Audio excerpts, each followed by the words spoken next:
Come on in.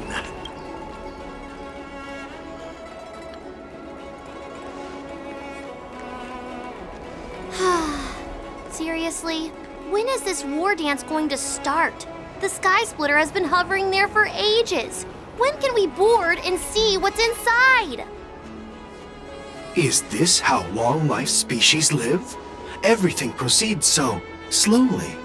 The effectiveness of anticipation in my emotional center is at an all-time high. Oh, I need to drink some coolant. Relax. The Realm Keeping Commission will send boarding notices to all ticket holders. The Gazette said the Sky Splitter will fire a salute before the ceremony starts. I saw the schedule for the first day of the tournament. Can you believe the ringmaster accepted 4 challenges? And he's just a kid. So, who are you betting on, Bardo? I'm betting on neither. I lost all my credits betting on Roboball games in Taikian. This time, I've decided not to rely on probability games to accomplish my target of getting rich. War dance.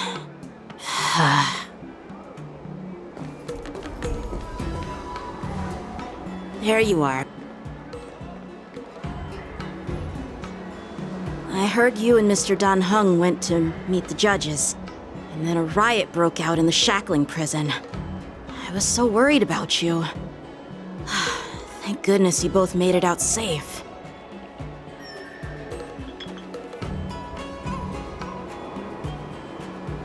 There was a revolt in the shackling prison. Fortunately, we were protected by the guards until the Cloud Knights arrived to rescue us. I was planning to take Miss March and Yun Li to Stargazer Navalia to see the Sky Splitter up close, but we stumbled upon a group of suspicious Foxians carrying official identities. They were acting strange, so out of curiosity, we decided to follow them. It turns out they were actually borisin disguised as Foxians. It seems they infiltrated Stargazer Navalia in order to prepare for Hoolay's escape, and we foiled their plans by pure chance. I wonder who provided them with those disguises, and how many more borisin have taken advantage of the war dance to infiltrate the ship. Yeah, I heard them too, but I'm afraid I'll have to disappoint them.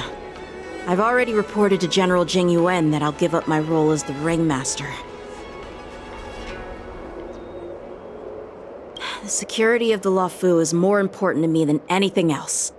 I need to fulfill my duties as a Cloud Knight Lieutenant before taking on the honor of being a ringmaster.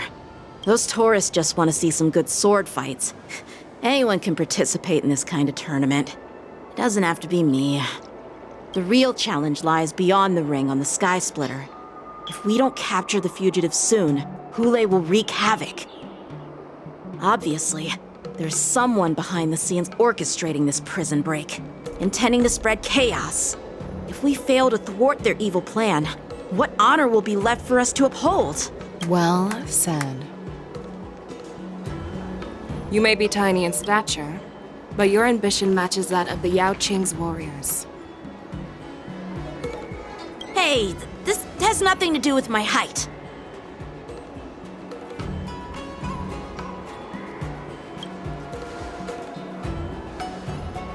Yes, I suggested to Yanqing that we find a place to have a decent meal. A hunter must be well fed before the hunt. You still have a good appetite, even in the face of disaster. You truly are the Merlin's Claw. Please finish the food quickly so we can get to work, General Feixiao.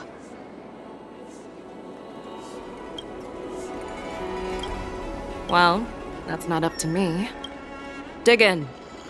I called you here so you could enjoy the food. Me? This isn't the time for a leisurely meal, and this is way too much for me. Oh.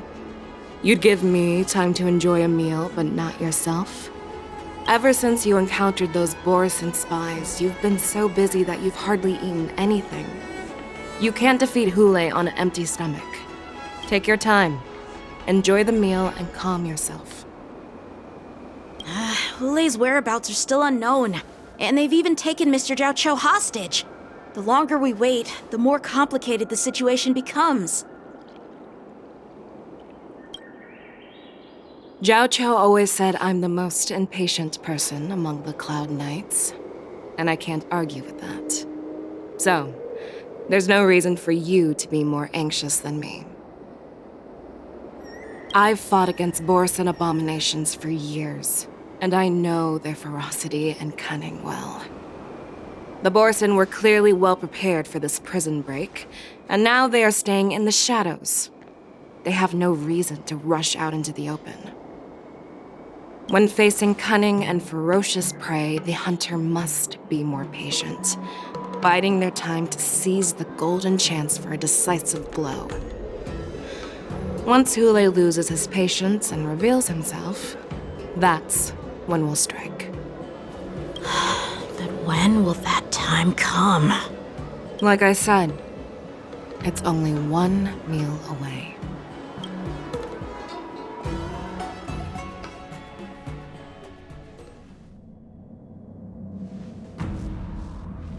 General Hua Yan, the Skyfaring Commission has finished its preparations. Do you have any other instructions? Representing the consensus between the Merlin's Claw and the Divine Foresight, I'll step in as the temporary commanding officer of the seat of Divine Foresight and oversee the 6 Commission's affairs on the Luofu. What is the situation at the shackling prison? Hoolay made a quick escape and even sealed the gates of the prison. As of now, the Cloud Knights have re-established contact with the staff inside. The good news is the 2 Nameless who were trapped in the shackling prison are safe and sound. I know I shouldn't use the word great given the current situation, but I'm relieved that she and Don Heng are safe. They've lost contact with one of the messengers from the Xianzhou Yaoqing. The borisin have likely taken him hostage. Don't worry, Yukong. Feixiao is leading the wolf hunt operation, and you know how capable she is. I have no doubt about General Feixiao's capabilities, General Hua Yan. I'm more concerned about the wardens. According to the plan, the ceremony will begin in 6 hours. The Sky Splitter will be activated, and all visitors will board the ship to watch the contest. But now, with Hoolay's whereabouts unknown, everything is filled with uncertainty. March is right, Grandpa. I heard the escaped prisoner from the shackling prison is beyond formidable. In case anything goes wrong. So, Yun Li, what do you think we should do? Well, I believe we should declare martial law and allocate manpower to search for the escaped prisoners. And as for the war dance, it's better to announce an indefinite delay for now. Your plan sounds solid, but unfortunately, solid plans rarely get a chance to be implemented. I believe there are at least 2 parties who won't accept your approach. The first are the many travelers who have come all the way here for the war dance. If we declare martial law now, it's like declaring that the Luofu isn't safe. How do you think the outsiders would react? They'd be terrified, and chaos might ensue. The second party is the staff of the Xianzhou Luofu's 6 commissions. They've invested a lot of resources and manpower into organizing the war dance. Suddenly suspending it indefinitely would create numerous challenges for them. But of course, not everyone disagrees with your idea. Really? The mastermind behind this incident would fully support your opinion, presumably. Hoolay's escape and your discovery of borisin spies at Stargazer Navalia. Even a child could guess that these events were orchestrated. The fugitive is just one piece in the game. The one controlling the pieces wants to spread chaos and suspicion among the people on the Luofu. If we declare martial law and postpone the war dance, we'll fall into their trap and instill fear in people even before Hoolay actually does anything. So what do we do? We'll search for the prisoners while maintaining order on the Luofu, acting as if nothing has happened. As if nothing has happened? Yanqing said he'd assist the generals, and now he's nowhere to be found. With the host ringmaster gone, how are we supposed to act like nothing has happened? That's why I called the two of you here.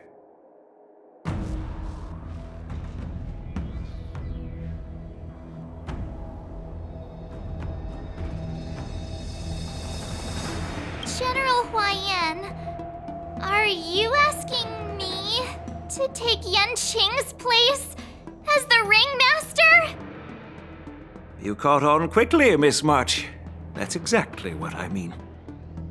But Miss March is a guest invited by General Jingyuan, Grandpa. How can an outsider represent the Luofu in the ring? It will make the Xianzhou Luofu a laughingstock. Dear child, the nameless of the Astral Express are renowned throughout the cosmos. It's an honor to have them participate in the ceremony. Plus, Miss March is a disciple of the little Cloud Knight Lieutenant. How can she be regarded as an outsider? We can't afford to have any problems during the war dance. I'm entrusting you not only with the honor of the ring, but also with the security of the Sky Splitter. Yukong, please explain to them the rest of the arrangements.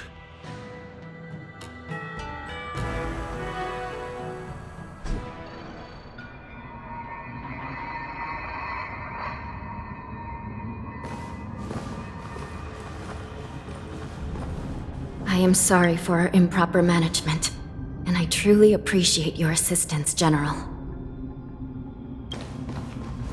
There is no need to apologize. We Cloud Knights fight on the battlefield while you judges punish the criminals. We are two sides of the same Xianzhou Luofu, and it is my honor to serve the Ten Lords' commission. I've grasped the situation of the prison break. Now tell me more about the current state of the shackling prison. Borisin infiltrated the prison in disguise and released the prisoners, spreading chaos. Among the judges on duty in the 4 divisions, Judge Xueyi from the detention division was killed and is temporarily unavailable. So, I'm taking over her duties and commanding Arumaton spectral envoys and spiritfarers to quickly restore order in the affected areas. I and the two behind me will go deeper into the prison to investigate. But, General, the situation inside is still chaotic and perilous. Your presence would be... It's common for Cloud Knight generals to face danger directly. Hoolay has escaped, and the Yaoqing envoy is being held hostage by the Borisin. His fate is unknown. This is a grave matter. Not only did the Merlin's Claw offer no reproach, she decided to go after Hoolay herself to prevent further calamity. I believe the Luofu owes her something in return for her fervent determination. How did the Infiltrators learn about the location where Hoolay was held? And how did they time their plan just before the Yaoqing messengers were ready to escort him? Finding the answer to these questions shouldn't be too difficult. What truly matters is if we can gather the clues that lead us to the mastermind behind all of this. I understand, but I'm afraid it won't be an easy task. For a long time, this hidden force has been pursuing their own goals and undermining the security of the Luofu. Backing down now will only encourage them to further endanger the peace here. The Ten Lords Commission will support your decision with everything we have, General. Dan Heng and linghsa, I'll need both of you to accompany me on this challenging journey. Well, it's part of my responsibilities as the Cauldron Master. So, Where would you like to start, General? Let's start with those borisin disguised as Foxians. My people have already prepared the evidence.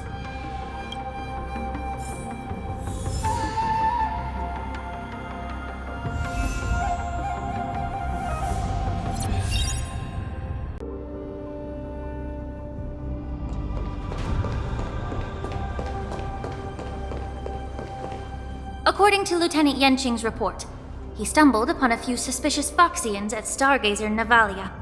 After following them, he discovered that they were actually borisin in disguise. This is one of the bodies. Looking at him now, it's hard to imagine how he transformed into a Foxian. My alchemist detected some complex ingredients in his remains, which might explain how these borisin were able to disguise themselves as Foxians. Simply put, Foxians and borisin share a common ancestry. Although they look completely different now, there isn't much genetic difference between them. This medicine allows borisin to temporarily change their shape into that of Foxians. So, in other words, if they stop taking the medicine, their true form will soon be revealed?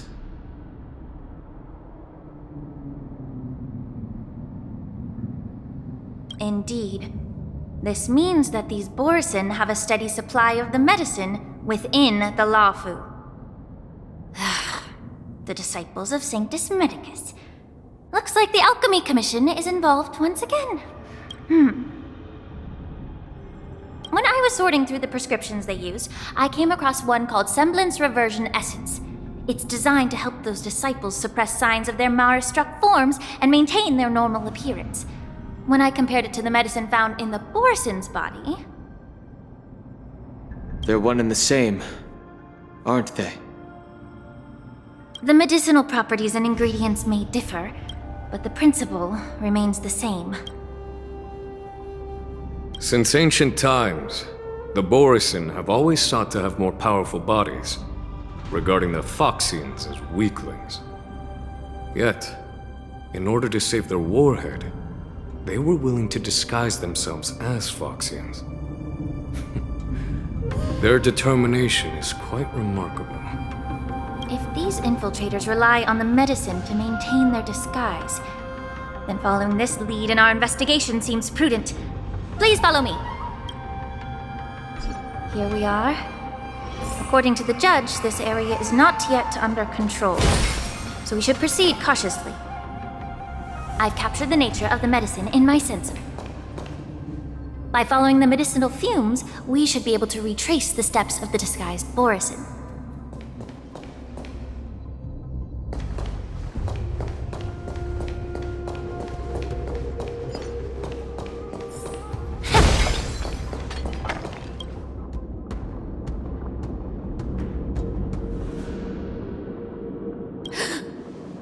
Incredible strength. The attacker shattered this warden's bones with a single blow. Such brute strength is not something an ordinary borisin possesses. This is likely the work of Hoolay. If I may be so bold to ask, is this borisin truly that formidable?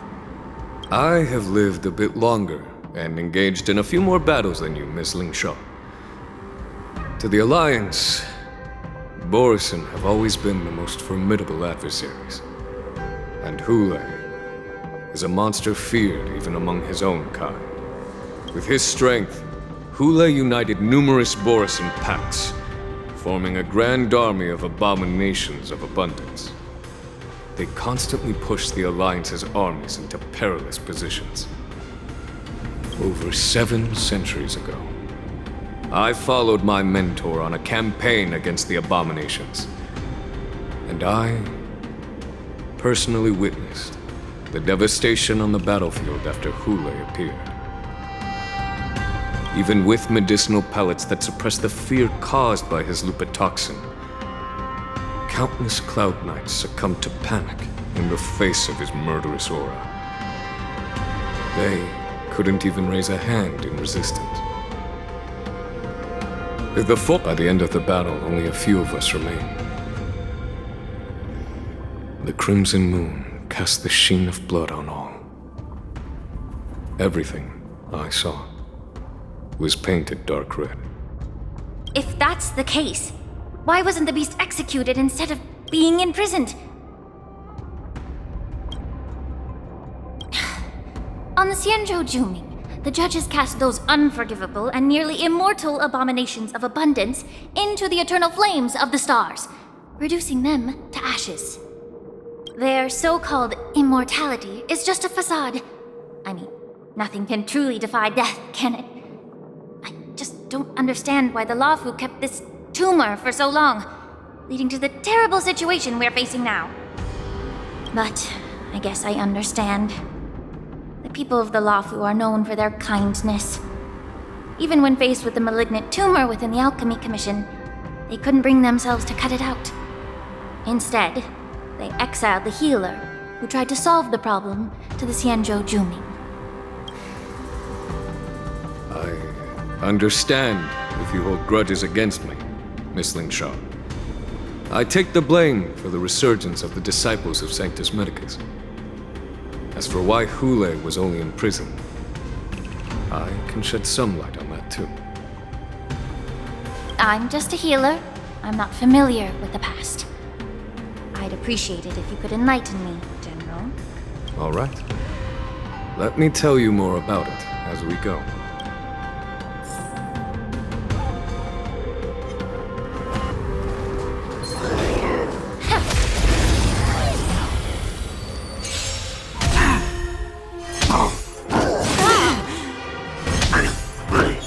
Retribution will find you.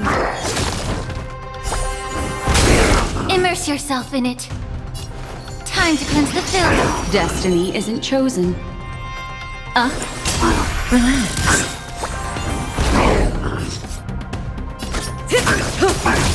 Another journey begins. You're a stubborn one. Be a pure body and mind. Stand still.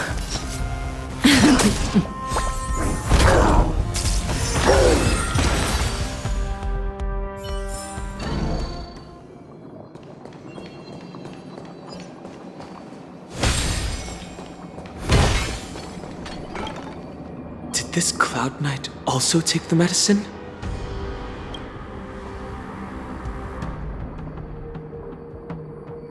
No. This is a borisin in disguise. A guard killed him before he could return to his original form. All these borisin are dressed in official attire.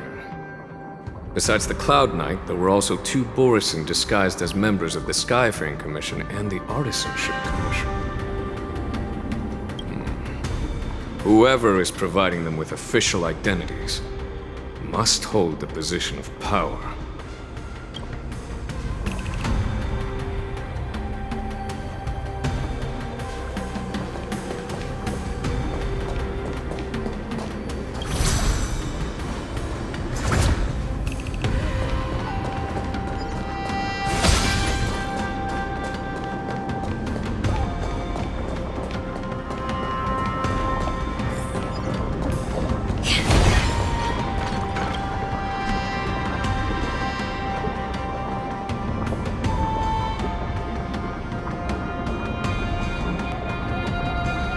Someone bit open his arteries and drained almost all of his blood while he was still alive.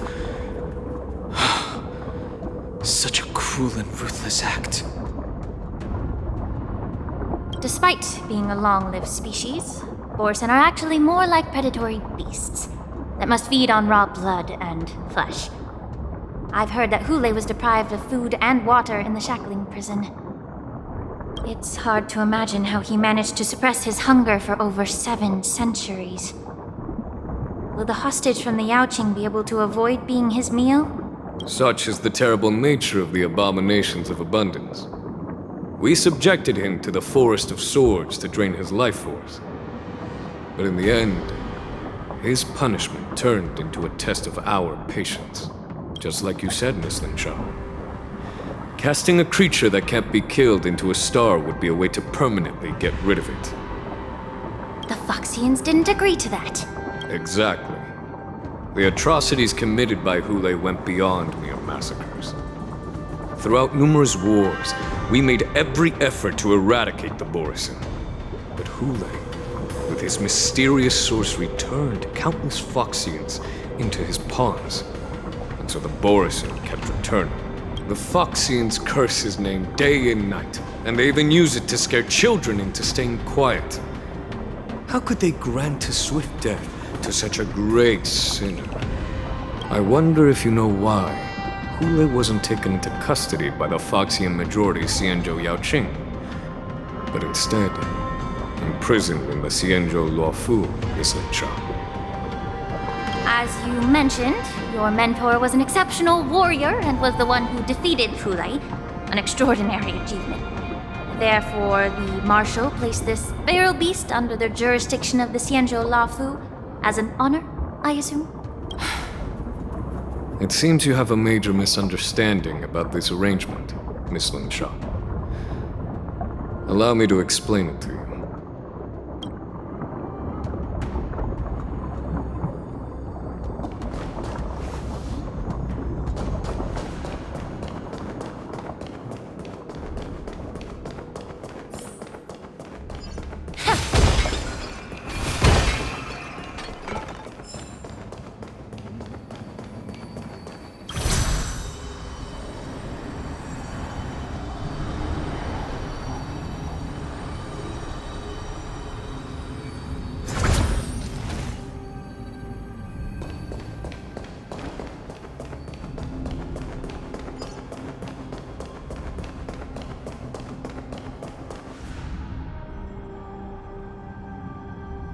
Yanqing told me that an IPC ship was attacked by borisin. Is this what they were transporting on the ship? Yes. The Artisanship Commission and Alchemy Commission conducted a joint examination and found that parts of this machine are made from specially refined borisin biotissue. I heard the Intelligentsia Guild has been researching the biological properties of long-life species, hoping to make medical or combat-related discoveries. However, they haven't dared to cross any lines due to their so-called relationship with the Alliance. Perhaps to those scholars, borisin are no different from lab animals.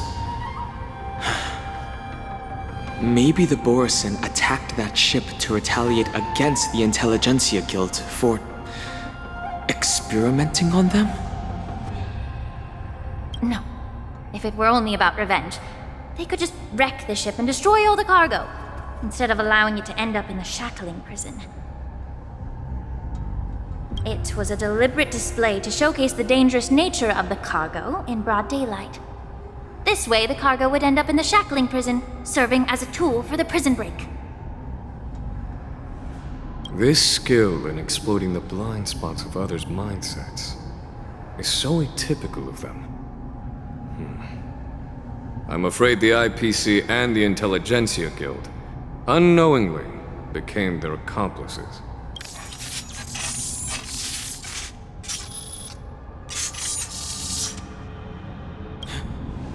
Watch out!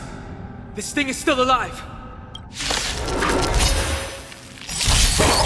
Regenerate even after suffering such severe attacks?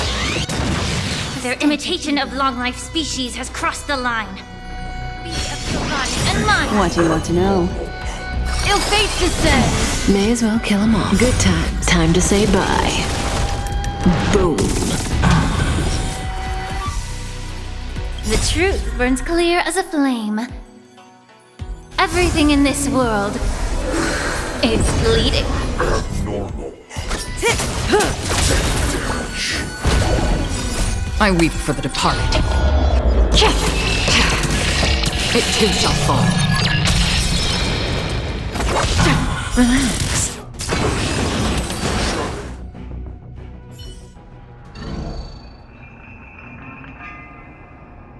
You haven't answered my question about why Hoolay was imprisoned in the Luofu instead of the Yaoqing, General.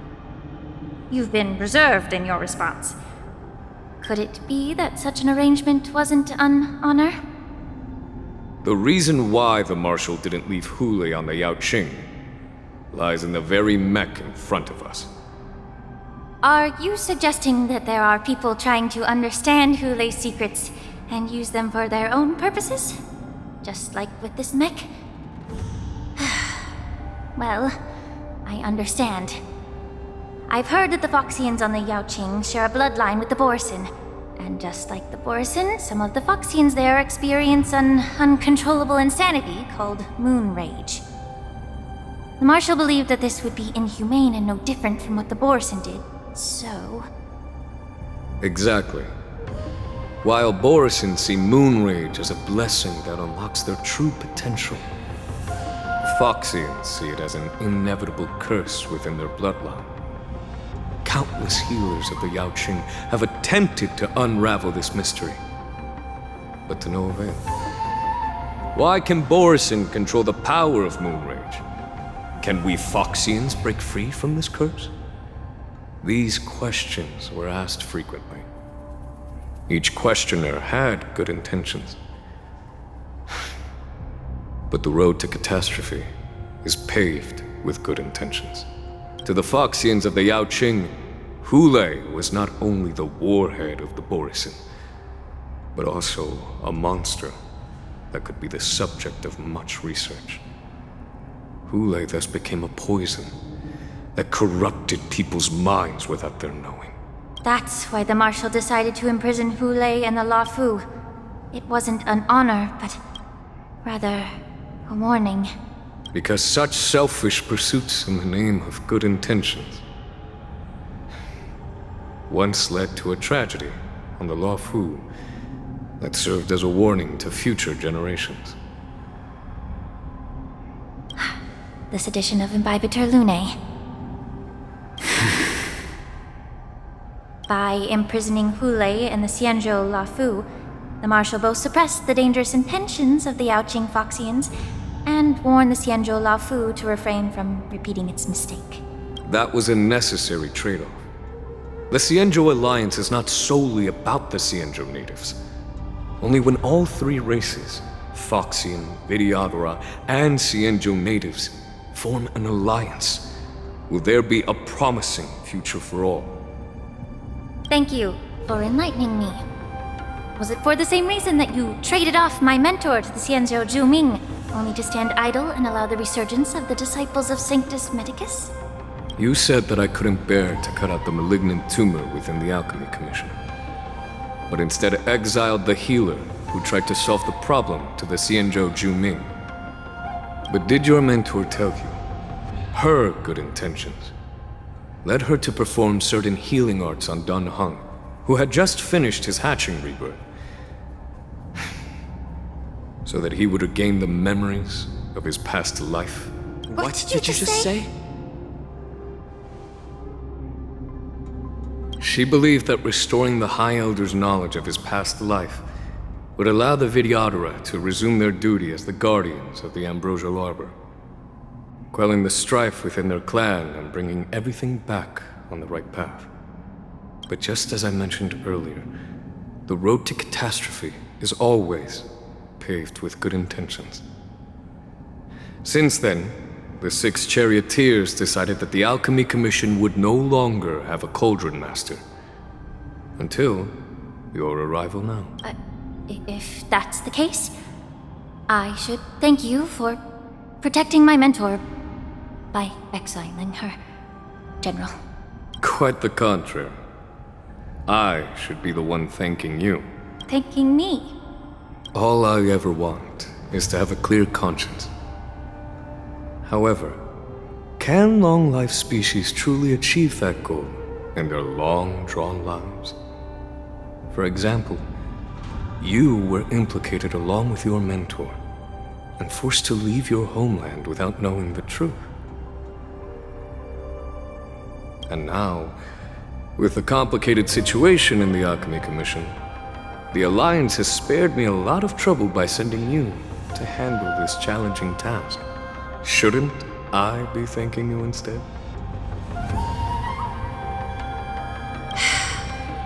Your eloquence is indeed impressive, the divine foresight. You won't even leave me any excuses to hold a grudge against you. But, let me make it clear. The Alliance sent me here to handle the business impartially, not to choose sides. It doesn't matter which side you choose, Miss linghsa. At the end of the day, both you and I stand on the side of the Alliance, don't we? Let's keep going.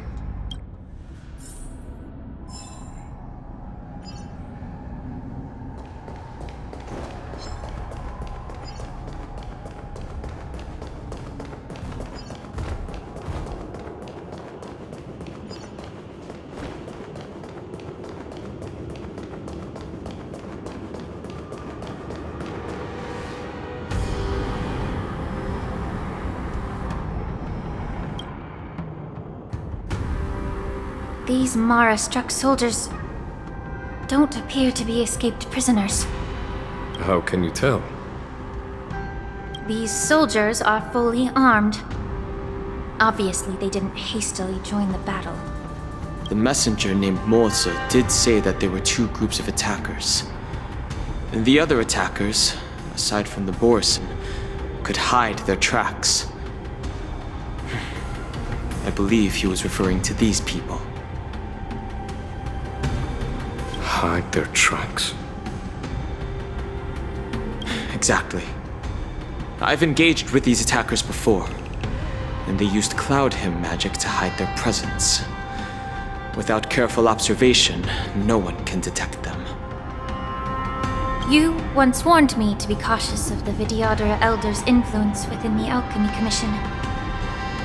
Could it be? What's on your mind, Miss linghsa? Well, it seems that someone provided the attackers with a map of the shackling prison. And considering the Vidyadhara's involvement in the prison's construction, it raises suspicion about their role in this. Additionally, the fact that the borisin need medicine to disguise themselves would suggest that there are still moles within the Alchemy Commission assisting them covertly. Moreover, forging official identities for the undercover borisin would require someone with significant authority. And the presence of assassins capable of using cloud hymn magic deepens my suspicion about the Preceptors. But why would the Vidyadhara collude with the borisin and aid in Hoolay's escape? They aim to spread chaos. They believe that only in chaos can they regain their former power and influence. Since this edition of Imbibe de Lune, the once proud dragon race has been powerless, watching their influence wane. Being a native of the Luofu, Miss linghsa, I believe you understand the implications. However, I don't think the Preceptors are the true masterminds.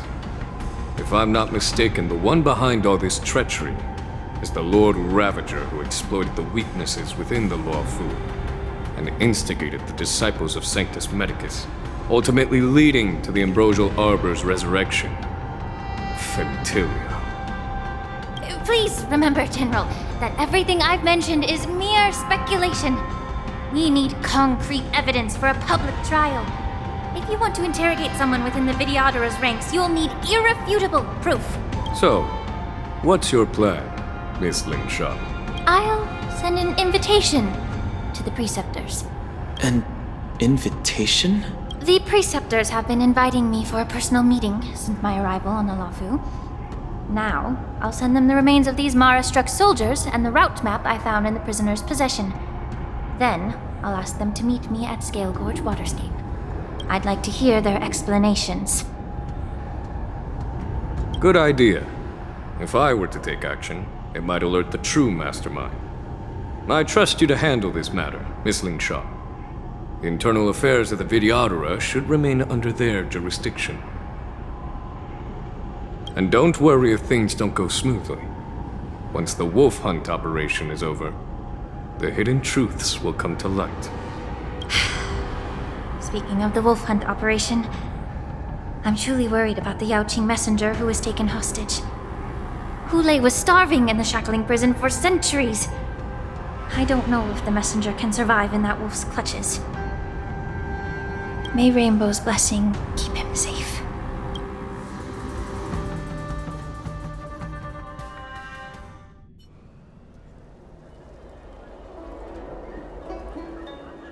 As I said, I'm a healer. But my art of healing requires the culinary arts to be truly effective. The magic of my cauldron is its ability to make all kinds of medicines into dishes that patients can eat. When simmered and cooked together, any kind of medicinal herb or ingredient becomes a delightful delicacy. Delicacy? But isn't that just one flavor overpowering the others? Well, you have a point. Let me ask you this.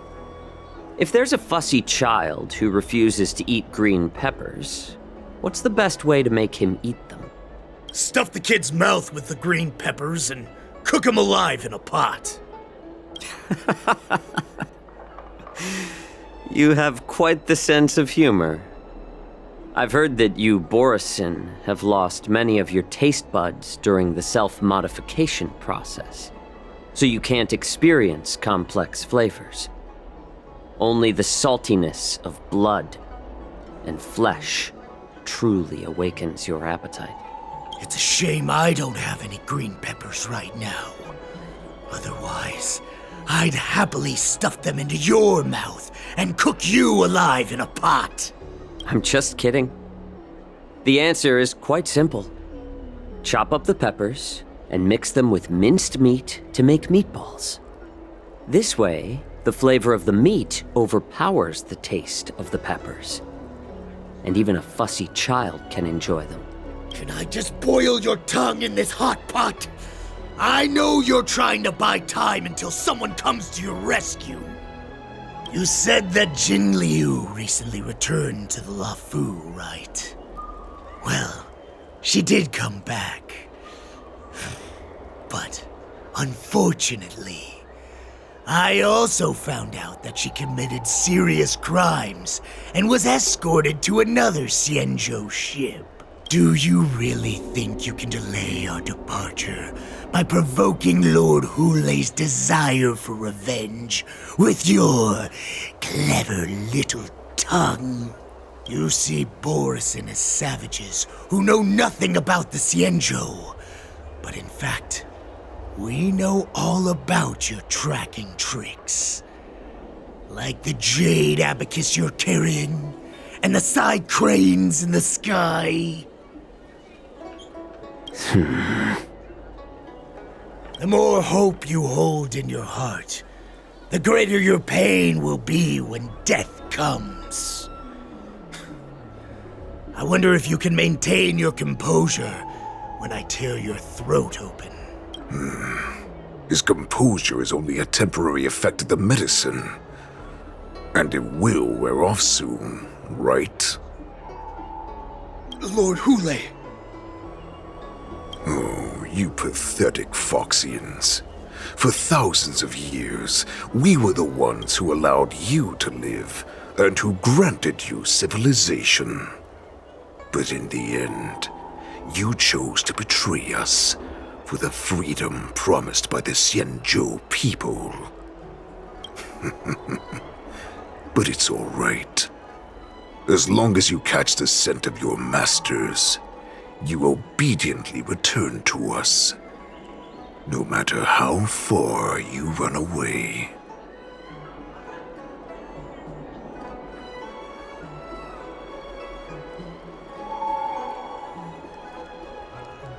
Run away, you said? Well, I'm not the one who's trying to run away right now. The Borisin's era has long passed. Did they ever tell you these harsh facts before giving you hope for returning home, Lord Hoolay? Now they're being crushed by the Merlin's claw of the Yaoqing, by a Foxian. They're hiding in remote corners of the cosmos, trembling with fear like a wounded beast on its last legs, reaching out desperately for any fake hope of salvation, which in this case is you. The Merlin's Claw of the Yaoqing. A Foxian? Very interesting. Tell me, Moktok, is he speaking the truth? He isn't lying. That lowly beast was a war slave who ran away from our pack. Cannon fodder, a thief! She stole our power and used her knowledge about us to fight us, using every dirty trick in the book! And she bested you, Moktok. Fairness is but a pathetic excuse for the dead and defeated. Since our great pack has fallen apart, who told you that I was alive? And who sent you here? In our darkest hours, it was a prophet of the Master of Immortality, named Mongus, who showed us the way. Her guidance brought us hope. This prophet, Mongus, what does she want? The prophet made this proclamation. The borisin have been divided for too long, and only your return can unite all the packs, restoring us to our former glory. That's when we learned that you were still alive. It must have been a manifestation of the Master of Immortality! And the prophet told us that the Foxian general of the Yaoqing would take you to her ship during the Lafu's war dance, and that it would be our best chance to infiltrate and free you from your prison. And just as she said, we did it!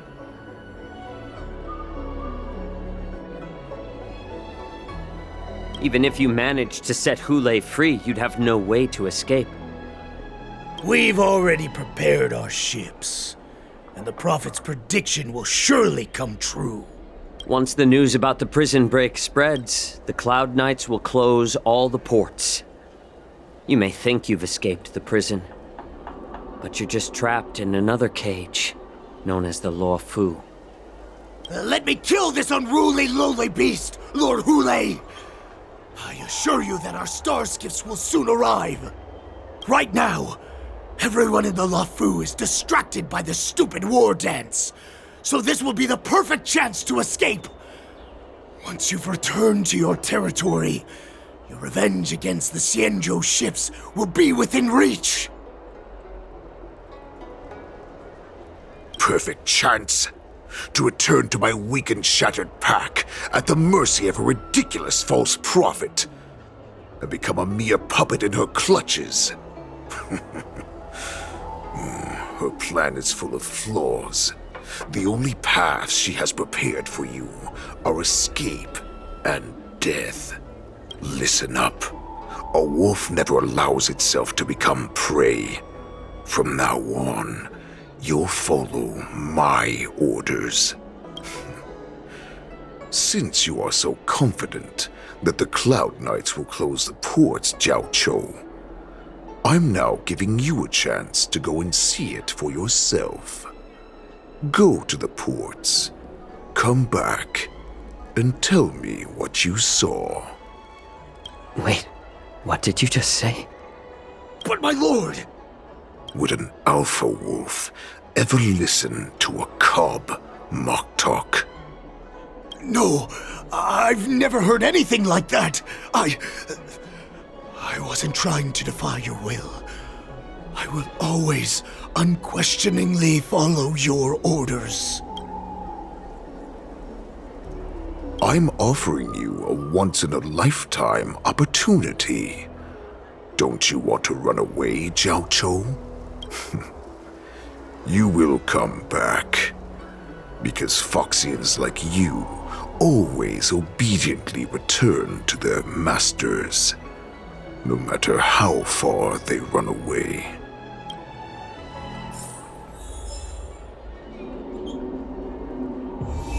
Next.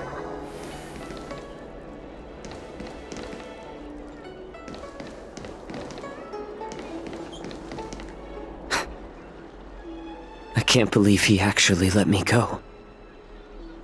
What game is he playing? Perhaps I can try to warn the Cloud Knights. No. Perhaps I can just escape.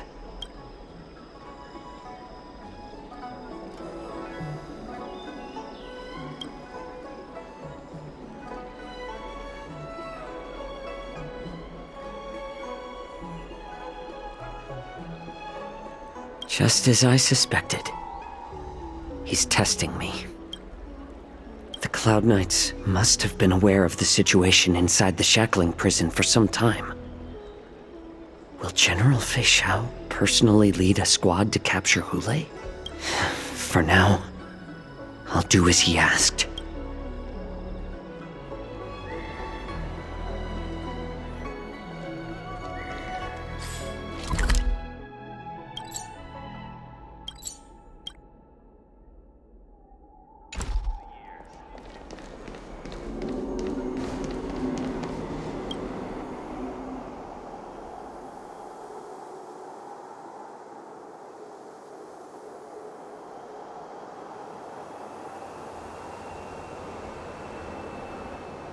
Would you like to board my star skiff?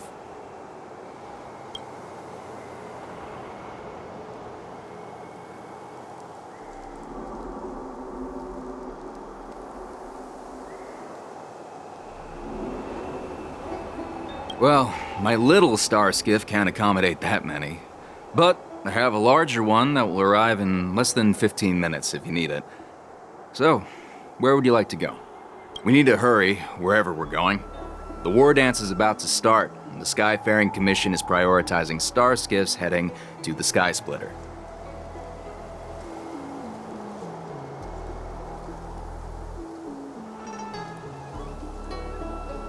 Keep what quiet?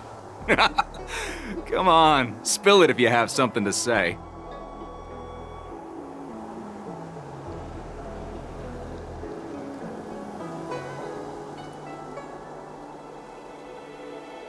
The Realm Keeping Commission?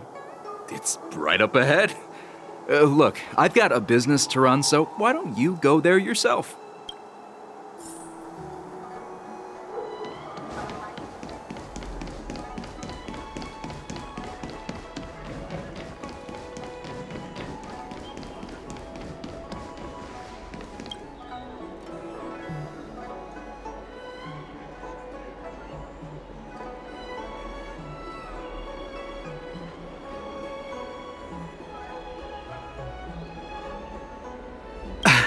I'm sorry, but the Realm Keeping Commission Chancery is currently closed. All the officers and officials have been reassigned to assist in the war dance.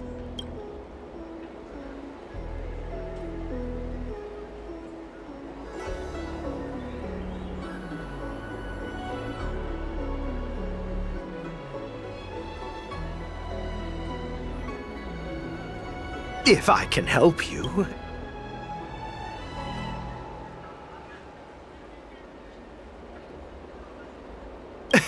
Hi, do you need my help, messenger from the Xianzhou Yaoqing? Borisin are hiding in the Exalting Sanctum. You must deliver this news to the Cloud Knights. Borisin? Here? Are you serious? These Borisin are disguised as Foxians. Please warn the Cloud Knights immediately. Will you please wait here for a while? I'll find a soldier.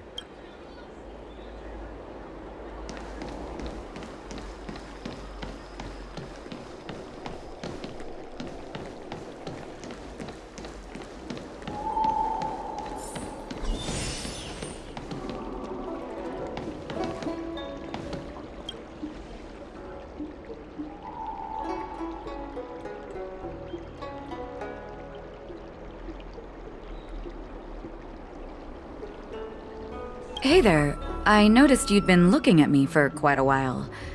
Do you need my help?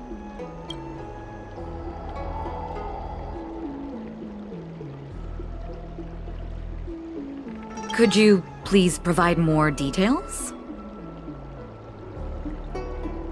Wait, I recognize you. You're the lost Yaoqing messenger.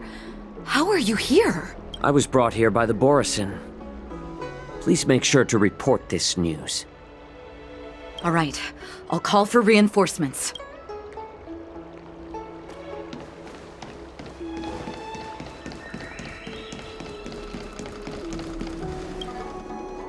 Stop asking. I'm off duty now. Go bother someone else.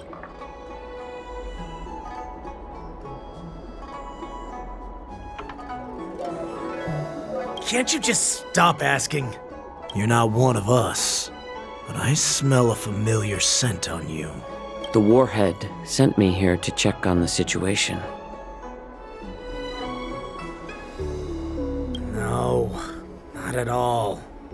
Instead, the Skyfaring Commission is clearing routes to prioritize star skiffs heading to the Sky Splitter. This will make our ships more noticeable when we try to escape. The ports haven't been closed? What is going on?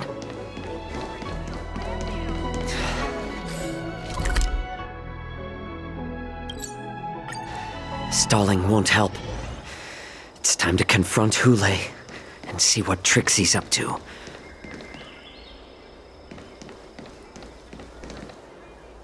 You're back, Jiaoqiu.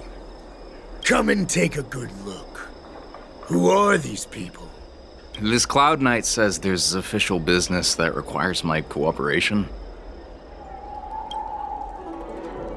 What are you trying to do, Moktok? They have nothing to do with this. Nothing to do?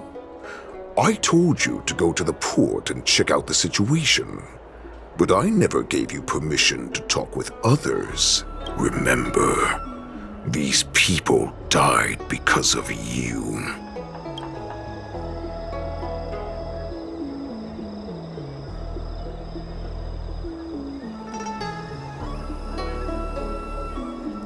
You want to prove to me that you hold everyone's lives in your hands, right, Hoolay?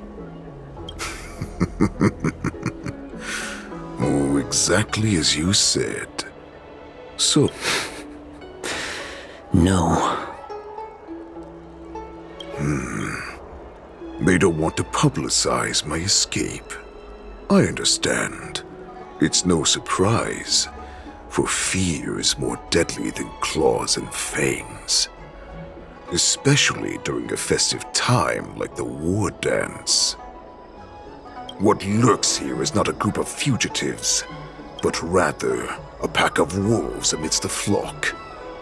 My cubs are hungry, ready to feast on flesh and blood, reveling in your fear. Your calm facade will soon crumble. I can tear through it and expose your pathetic bones any time. There's no escape from me, Jiaoqiu. Of course, you can try your luck and believe that your wits will save you. But remember, you're not the only hostage in this city. If you try anything funny, innocent people will die because of you.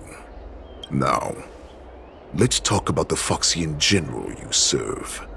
Moktok says she's here for me, which means she'll be hunting me herself. Before the hunt begins, I need to know my opponent. You can refuse and play tough, or you can cooperate and save us both some time, healer.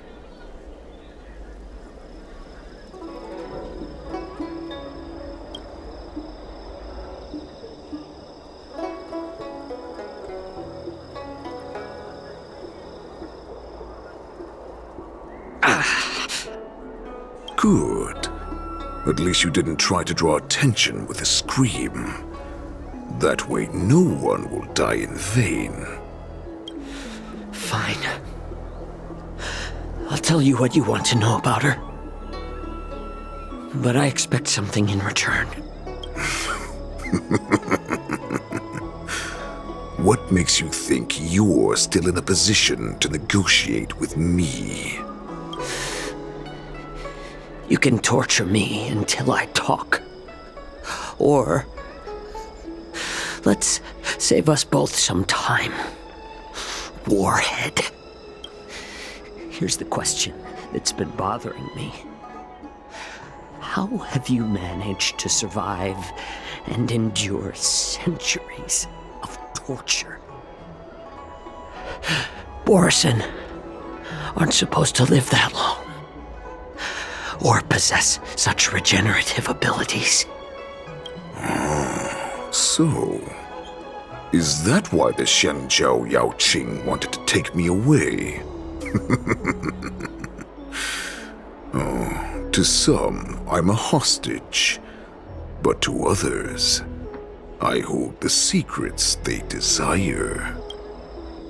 I still remember, in the early years of my captivity, the Foxians came and went. They extracted my blood and marrow, trying to unravel the mystery of moon rage. They wanted to conquer their fear of the borisin and free themselves from their bloodline. Unfortunately, they failed to uncover the secret, so they resorted to the most brutal punishments they could imagine.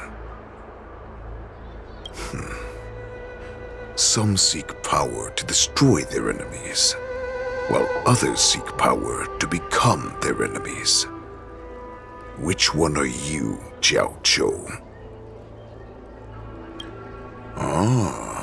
I see. You're the most pitiful of them all, healer of the Yaoqing.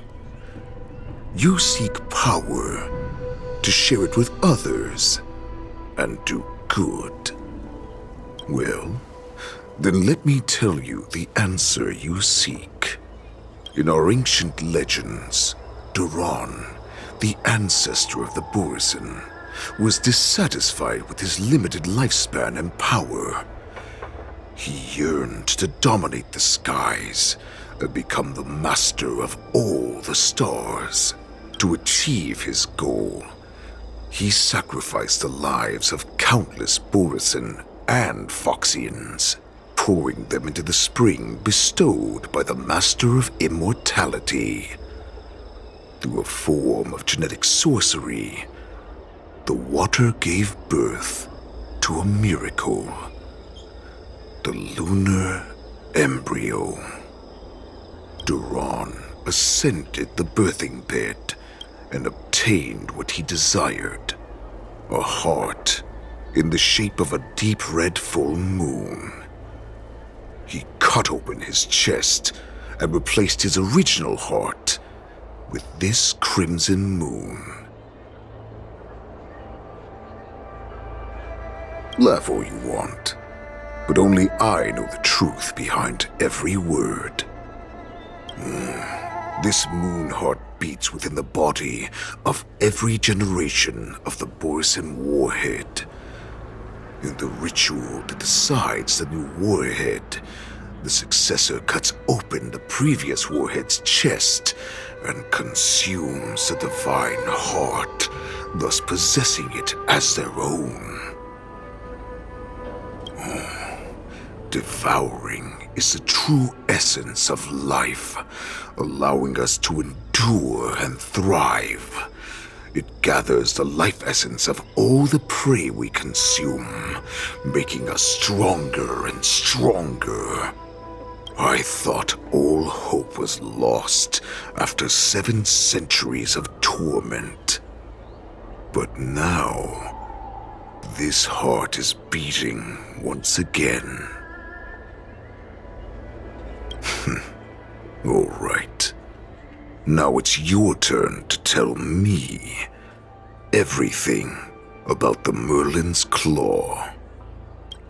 Jiaoqiu, I found you.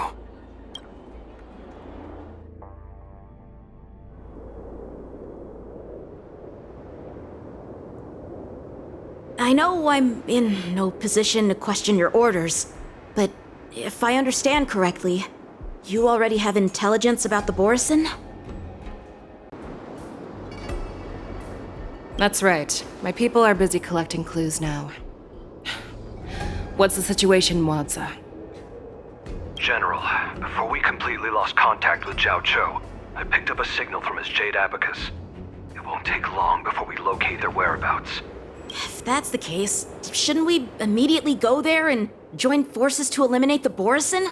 why are we returning to Stargazer Navalia? Looks like your general has only taught you swordplay, not the art of the hunt. There's an old saying among the borisin. In the forest, the hunter may easily become the hunted. While we may call ourselves the hunters now, chasing them blindly will only make us become the prey.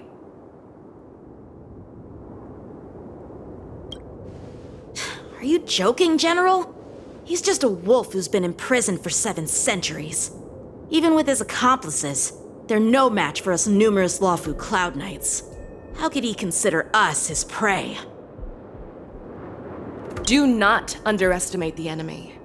Hoolay is not an ordinary borisin that can be easily killed. The advantage in numbers means nothing when we face that monster. A vicious beast who hasn't tasted blood and flesh in 7 centuries is now lurking on the streets of the Lawfu right before the war dance. This is what makes the situation treacherous and unpredictable. To him, the lives of ordinary people are just meat, ready to be devoured at any moment. Exactly. That is why we must succeed in our first strike, or the situation will spiral out of control. You've heard of this military tactic, right? When you surround your enemy, leave one side open for them to escape. A skilled hunter must be well prepared, waiting for the prey at the most advantageous position.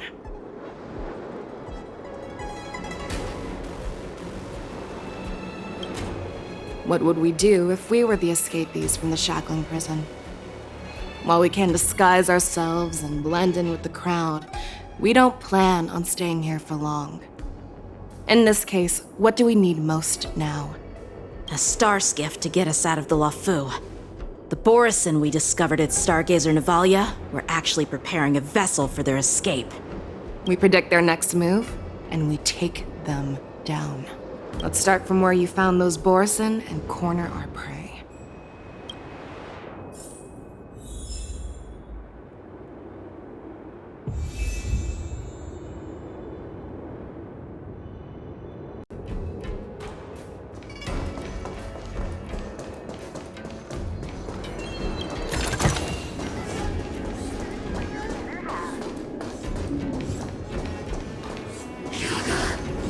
Stream forth, gleam of old blades.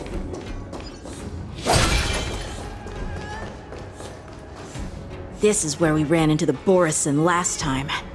It looks the same as usual. Because I blocked all the relevant news to make it seem as if nothing had happened.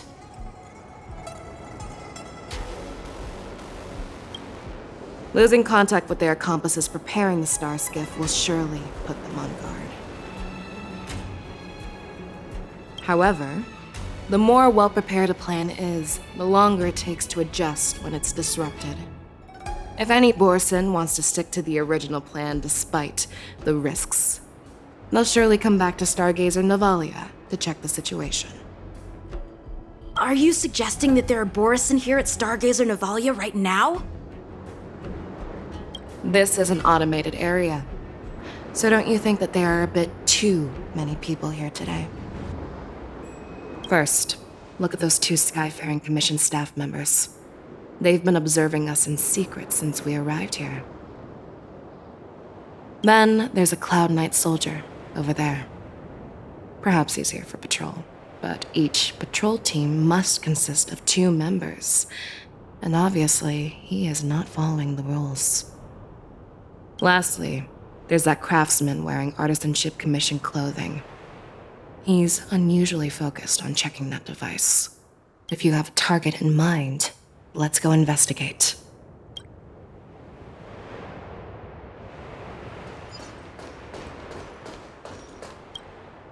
Lieutenant Yanqing and General Feixiao? You're aware of the borisin prison break, right? Yeah, I've received the news, and I'll be on the alert. Looks like you've been keeping an eye on the Sky Splitter. Have you noticed anything unusual? No, everything is normal on the ship. Nothing out of the ordinary.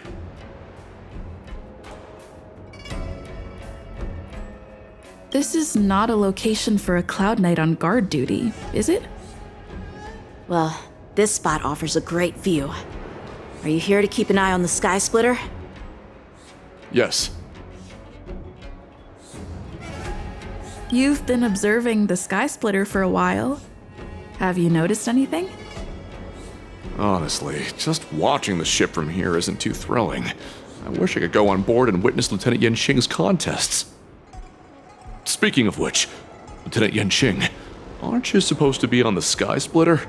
Is it alright for you to be here instead? Thank you for your concern, but I have more pressing matters to attend to. Ah.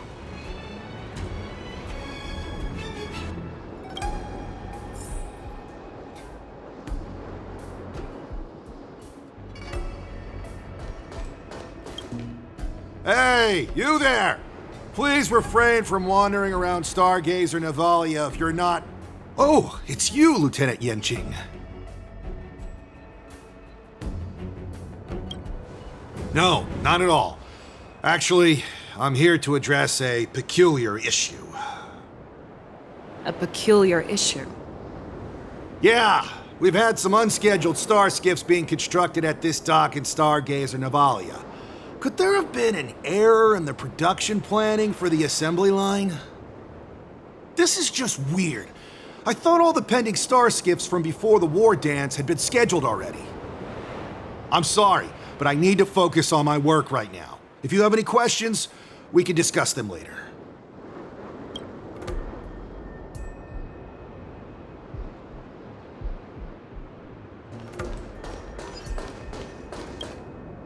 Who are you? Don't you know that Stargazer Navalia is on lockdown now? Hey, chill out. They're just a few lost tourists. But Stargazer Navalia is the shipbuilding port of the Xianzhou Lafu. If the Skyfaring Commission called for a lockdown, there should be official documents proving it, right? Official documents? Of course there are. The Cloud Knights are aware that some people have infiltrated this port. That makes perfect sense. So you're now investigating the borisin? Yeah, we've received orders from the higher-ups, so we've blocked off this area to prevent any interference with our inspection. Thank you for your understanding. So, it seems that some borisin have returned to Stargazer Navalia in disguise. The answer seems quite obvious. That's my suspicion as well. Remember when I mentioned that the Cloud Knights blocked all relevant news to make it seem as if nothing happened? Stargazer Navalia is not under lockdown.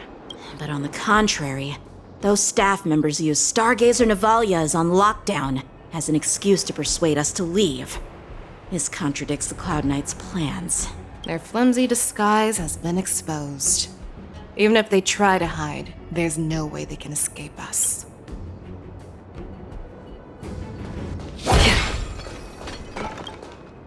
Why are you still here? As I said, Stargazer Navalia is on lockdown now. No, I never issued such an order. Who are you?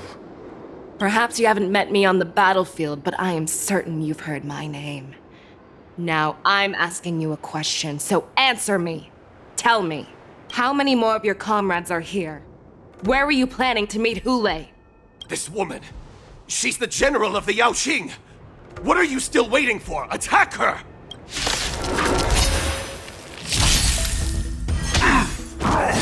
Retribution will find you. How familiar.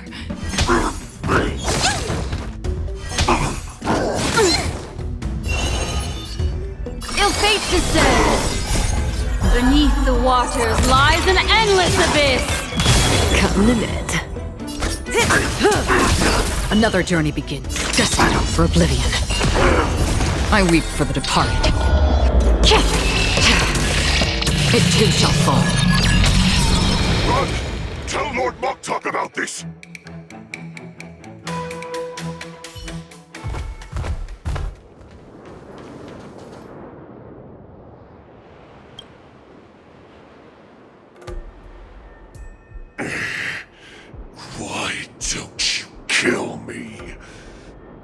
Because I need answers. You were our war slave, so you should know us descendants of Duran. You want me to talk? Fine. Try whatever you want. But I assure you, you won't get anything from me. Only fangs and blood. If I were to do that, I wouldn't be any different from you. I am the arrow that pierces the wolf's heart. I grant you a swift death. That's exactly what I desire. Wolves that leave the pack are prepared for the fate of never returning home. But sadly, you didn't catch my partner. He will alert them. Before you close your eyes, you should know that I allowed him to escape. Because he will lead the Cloud Knights to Hoolay's hideout.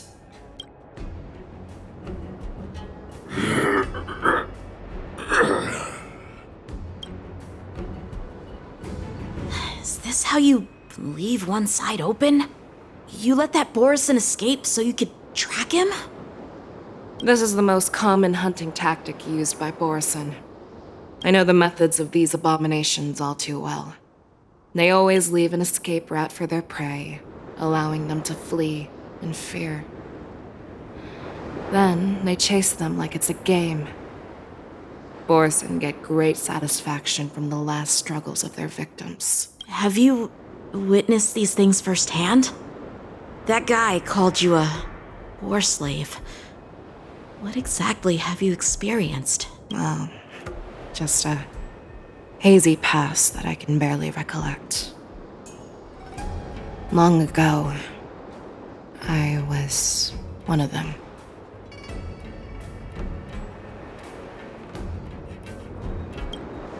The word borisin was only used to refer to those wolf masters.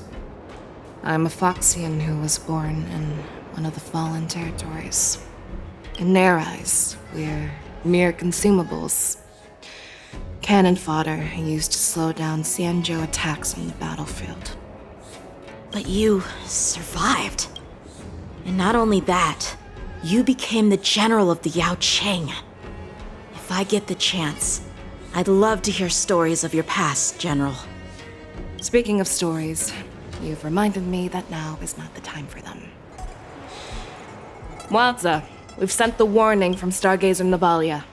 What's the situation on your end? I've found them. Jiaoqiu is trying to stall Hoolay, and he signaled me to not reveal myself.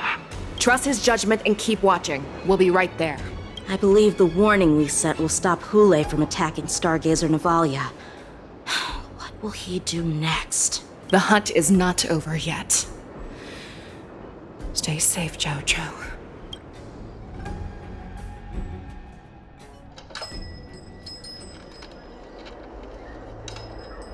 Please, save me. I want to live. Doctor! Jiaoqiu, find a medical ingenium and give that kid a shot! Hurry! I see. How is the front line? The borisin beast chips have already landed on the Fenghu. It won't be long before this place is overrun as well. What about General Yueyu?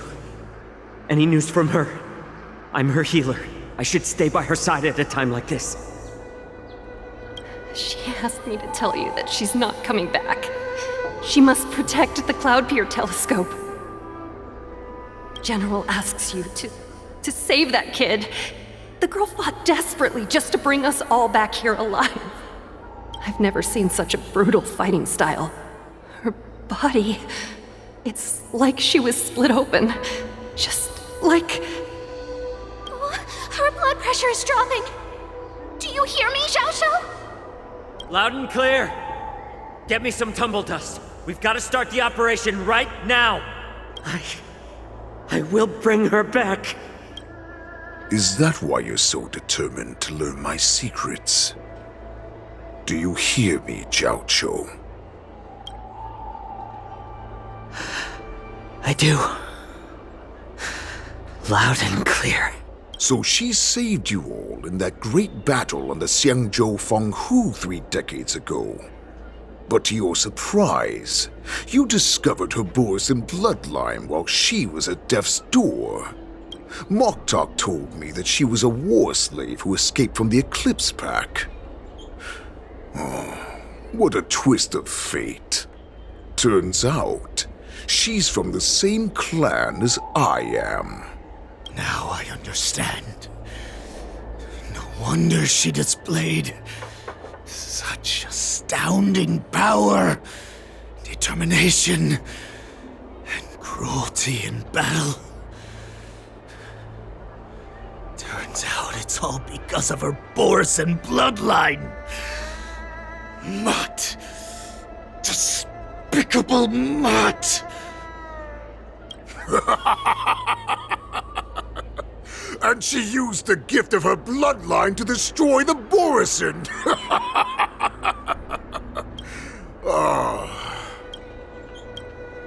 Moon Rage, a blessing for wolves, and a curse for foxes. For borisin, to have their bodies torn apart by Moon Rage and transform into a beast is the ultimate joy. But for you Foxians with poor regenerative abilities, it means certain death. With the burning fury in her heart, that Foxian general will eventually lose her sanity and indulge in endless bloodshed. The scars on her body will not be caused by enemy weapons, but by the immense power she can't withstand. One day, she will be torn apart and die as a monster. And in return for saving her life, you intend to give everything to solve this impossible puzzle. Hoolay. Do you know the saddest thing about being a healer? All this time, I've devoted my life to bringing back those who sacrificed their lives to monsters like you. I exhausted myself, and my hands trembled. But I believed everything I did was meaningful. But once again, they rushed into battle. And then I heard of their deaths. They died under your claws, in your jaws, amidst the flames of crashing star skiffs, and under the luck's arrow of rainbow. Like a useless idiot, I saved a fish named Life out of the cauldron called Death, only to watch it struggle, dive back into the boiling broth. So I asked myself, why were they so eager to run toward their death after they had recovered from their wounds? Why wouldn't they value their hard-won life?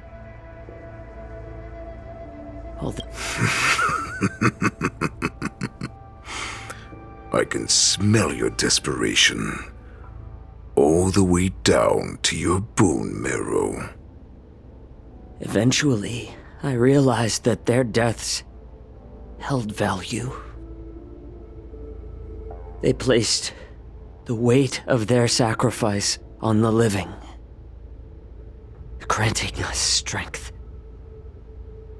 With a coin forged by their deaths, they exchanged something more in return. Everything I'm doing now, following you so closely, is just for one reason. Witnessing your death with my own 2 eyes.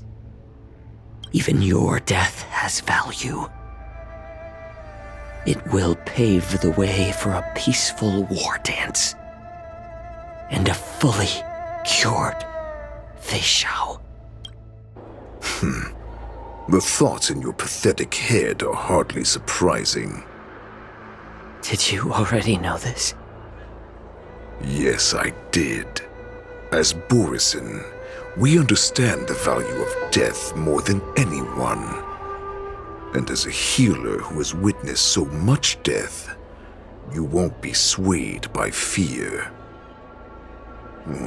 What a shame, what a shame. Your story actually sparked a trace of respect for you in my heart. Can you even feel respect with your corrupted heart? Of course. Because I caught a whiff of my own kind in you. Unfortunately, in the end, you're still just a weak fox, as the wolf's creed goes. Gift the wolf a dead end, where new paths arise. Raise him to a doomed fate, where satiation lies. The cowards in forgotten corners meet their unworthy demise. Yet the valorous in brutal battles embrace their eternal prize. That's why I'm keeping you alive for now. I want to show you how borisin truly respect their enemies. We will consume your flesh and blood, nourishing our own. We will crush your hopes and dreams, clearing a path for our hunt. Your feeble souls will witness a new future. A future that belongs to me. My lord, we received a message. Our arrangement at Stargazer Navalia has been discovered. We must act quickly. That doesn't surprise me at all. Moktok, what's that noise? It's the Sky Splitter. The ship that the Wardens will be held on is about to set off. The Skyfaring Commission will clear the air routes. And if our star skiffs try to escape, we'll be spotted. Calm down, Moktok. Look at you now, hiding and fearful. Where is your borisin dignity? As I said, I'd sacrifice my dignity for your return. As long as you can come back to the Borisin Pax, there's still hope. Hope? The Borisin have forgotten the wolf's creed. Weak creatures put their hope in the strong, but the strong fight their way out. Bringing me back instead of choosing a new master only proves the decline of our pack. And as for the prophet who manipulated you into saving me, she's just a liar trying to use Duran's offspring. Moktok, let me tell you how the Borisin will rise to power. We won't hide like rats in the streets of the Xiangzhou. We will be ravenous wolves, walking amongst a herd of lambs with our fangs bared. But, Great Warhead, our packs are not here. We can't go to war like this. Our packs are not here. Wherever I go, everyone is the pack. Stay away. Just don't come any closer. No!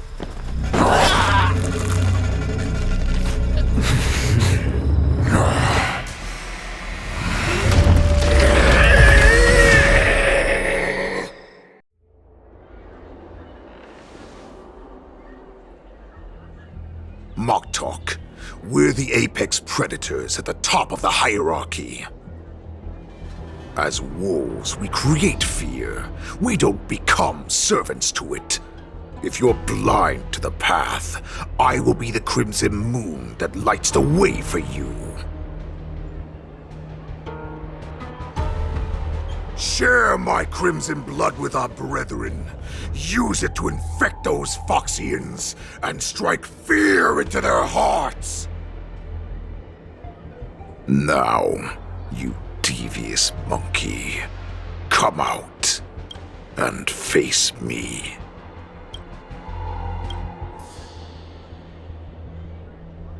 Jiaoqiu.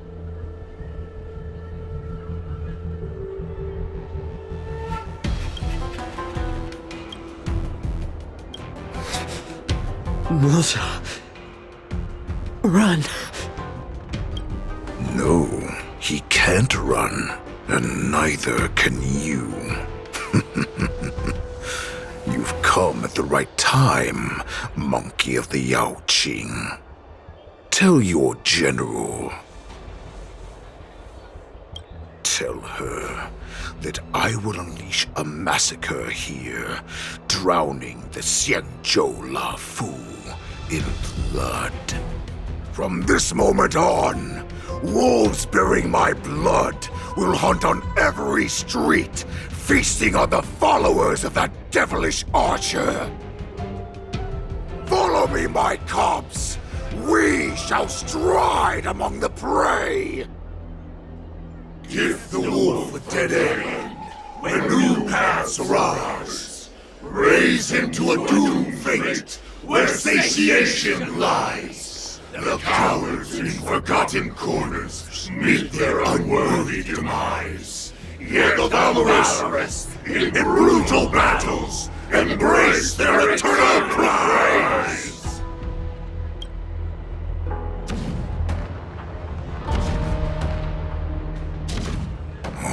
Do you hear that? The rumble of the cannons. It brings back all the memories of past battles within me.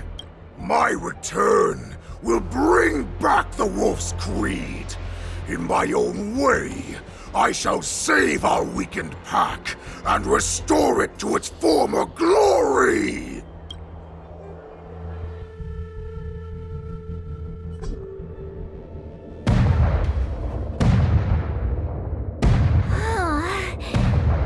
The Sky Splitter's gun salute is really loud.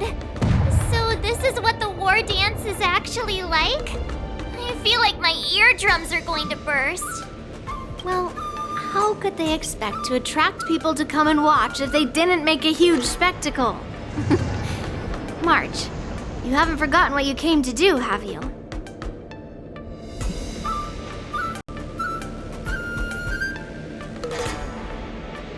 As a representative of the Xianzhou Lafu, I will defeat all challengers. That's the spirit. Sounds like you're all fired up. If you could just keep your legs from shaking so much, it would be more convincing, March. As the saying goes, the disciple takes the toil of their master. Remember, you are here under the identity of a Lafu swordmaster, taking the place of your no-good master Yanqing as the ringmaster. But what am I supposed to do if my opponent for this round is super talented and just wipes the floor with me in seconds? I'm still a beginner in swordplay. I don't know where I got the confidence when I agreed to help General Huaiyan. Come on, there's no need to worry about that. If you're defeated, then your opponent shall have to answer to me. Although, if that happens, the honor and the glory of the Xianzhou Lafu shall all be taken by the Juming. Master Yun Li, please, I'm about to compete. Can you say something that will give me a little confidence?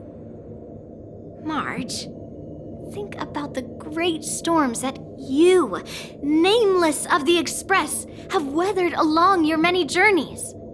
There's no doubt that you have faced far more terrifying enemies than your opponents here today, right? Don't you feel a lot more relaxed looking at it that way?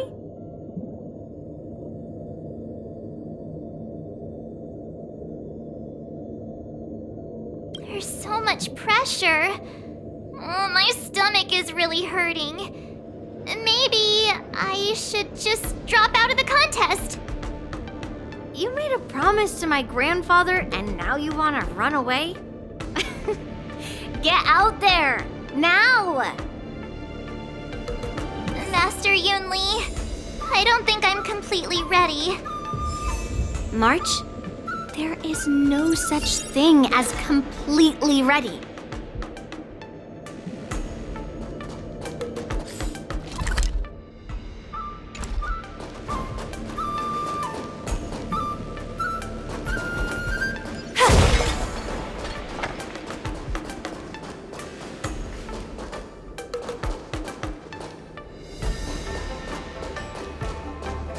Miss Yunli, Miss March, this way, please. I was informed of your arrival by Madame Yukong and came to greet you personally. The news that you will be the ringmaster in place of Lieutenant Yanqing has been made public, Miss March. Just now, as I passed the contestants' hall, I overheard them all discussing this news. The most common question I heard was, who is March 7th? If they ask you this, how will you introduce yourself? Do you have something prepared?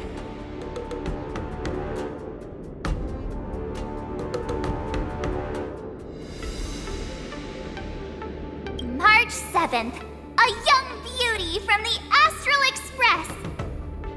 All right, when people ask you, you might as well tell them this loud and clear. I see you are both quite relaxed. Impressive, given the imminent danger you face. Miss Yunli's contestant information was registered for the war dance a long time ago. However, as a last-minute entry, the Skyfaring Commission has taken care of the necessary procedures for you, Miss March 7th. Please, follow this path. The contestant hall is just up ahead. Thank you, Miss Shikwe. Come, let's take a look around the contestant hall. Taste the ocean. Want to be a mech pilot? Join the IPC.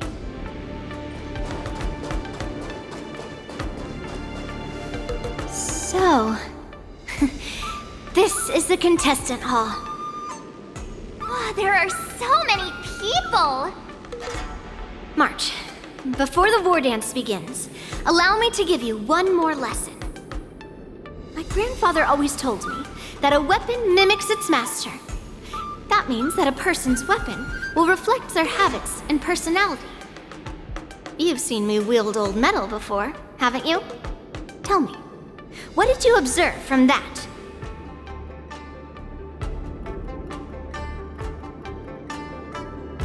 Master Yunli's old metal is taller than a person. Being able to wield a weapon like that must mean that you have ridiculous strength, right? Observing the weapon that your opponent uses, assessing what kind of battle skills they excel at, and where their weaknesses lie, is the key to victory in battle. A shockingly heavy sword like mine, for example, is obviously not suited for a long, drawn-out battle. So, it would be best to find a way to drag the battle out. Why would you tell me your weakness? That's the only way to ensure that we have a fair fight, don't you think? I don't want to see you go and lose to someone else, after all. Now is a perfect opportunity to learn how to evaluate your opponents. Let's use the people here in the contestants' hall to practice. If you know yourself and know your enemy, you will not lose in 100 battles. Know myself and know the enemy. Let's see, who should I ask first?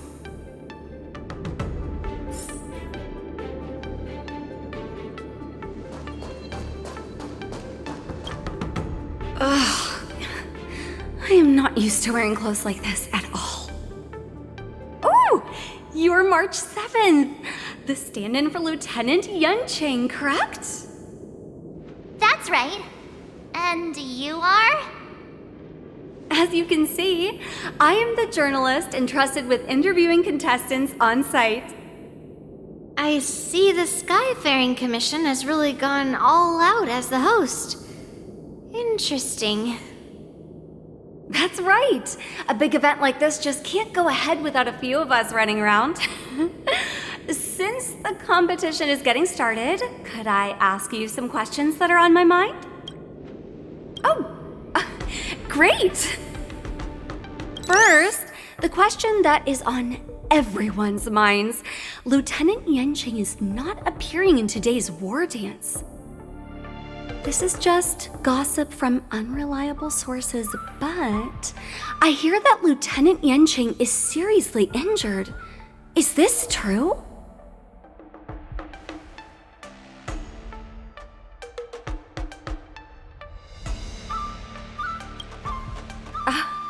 My apologies, this was very unprofessional of me.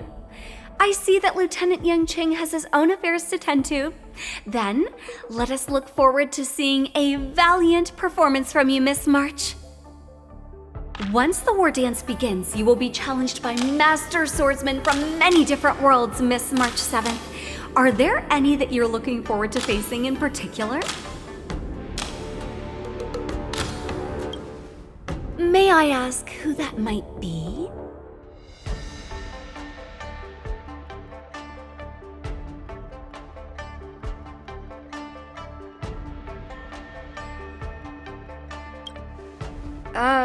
Who?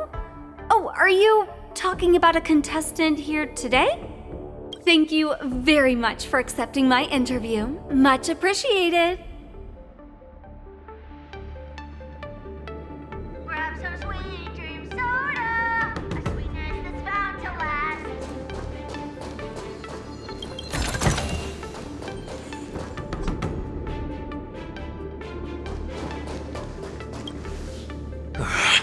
I came here because I wanted to meet the great Lieutenant Yanqing I've heard so much about, and finally cross blades with him myself. Who would have imagined that he would take a disciple and have her be the ringmaster in his place? This is no more than running away from a fight, and is a great dishonor to the Yaoqing. This last-minute replacement, March 7th, who exactly is she?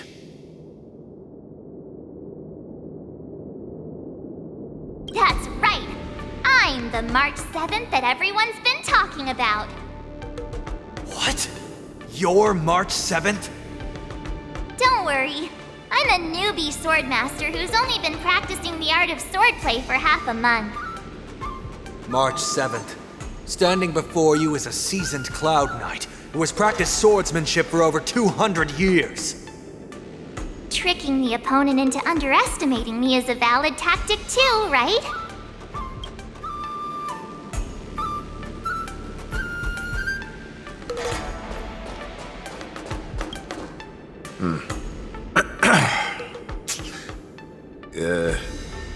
Was there something you wanted to ask me? If I had to think of a weakness, well, whenever I open my mouth, I make things awkward. Does that count as a weakness? Oh, I understand what's going on, Miss March 7th and Miss Yun Li. I'm actually not a contestant. I'm just here as a security guard.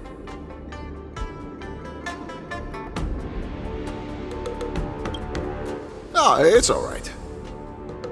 I can't bear to watch other people make things awkward, so I always try to keep the conversation going. But then, I'm the one who ends up making things awkward. There are still many guests arriving here. Please be cautious. Understood. The first round of the war dance is about to begin. Are you feeling okay, March? Me? I'm fine. As soon as I saw all these people gathered here, I suddenly felt weirdly relaxed.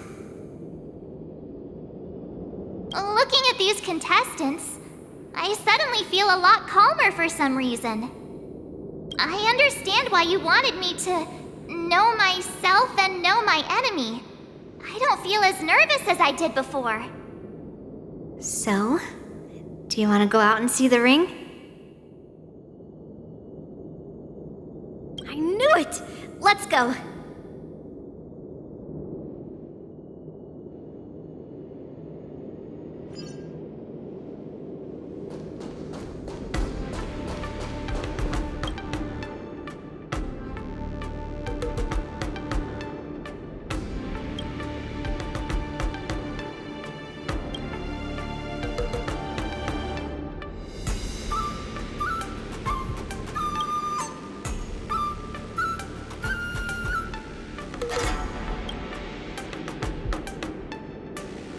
That's enough knowing the enemy for now. Come on, I want to see what the ring looks like.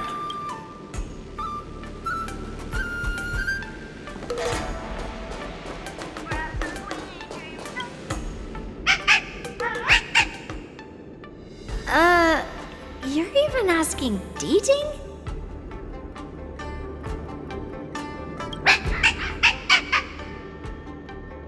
It's saying, I am not a contestant. Got it. Well, looks like she's done with her questions. That's enough knowing the enemy for now. Come on, I want to see what the ring looks like.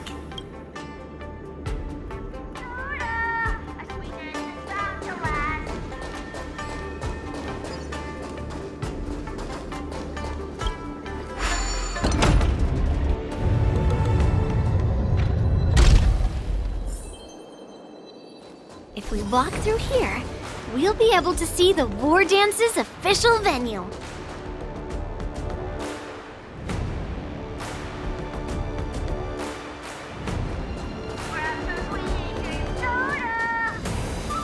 Wow, so this is what it's like from the spectator seats?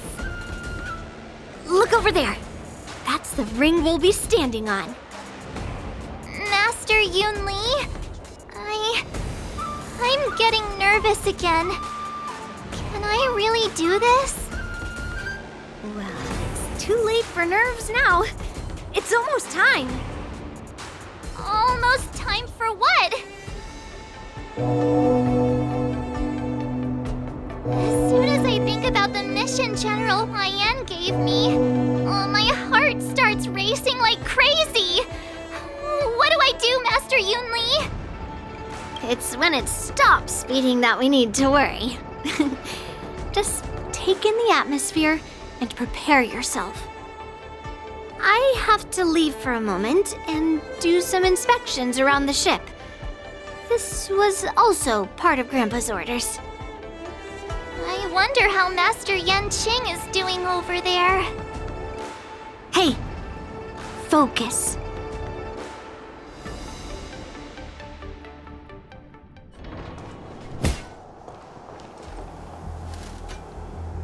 General, report! The teams are in position, and the Skyfaring Commission has taken control of the Starskiff lanes. Activate all side cranes and have them scan everyone coming in and out of the port. Remain vigilant at all times. Any suspicious movements must be suppressed as quickly as possible before the situation gets out of hand. Yes, General! You two, follow me.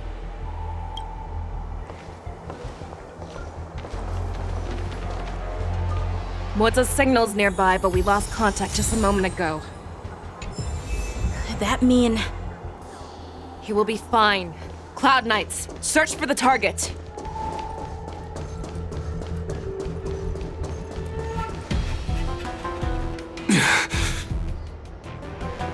All of you, get out of my way.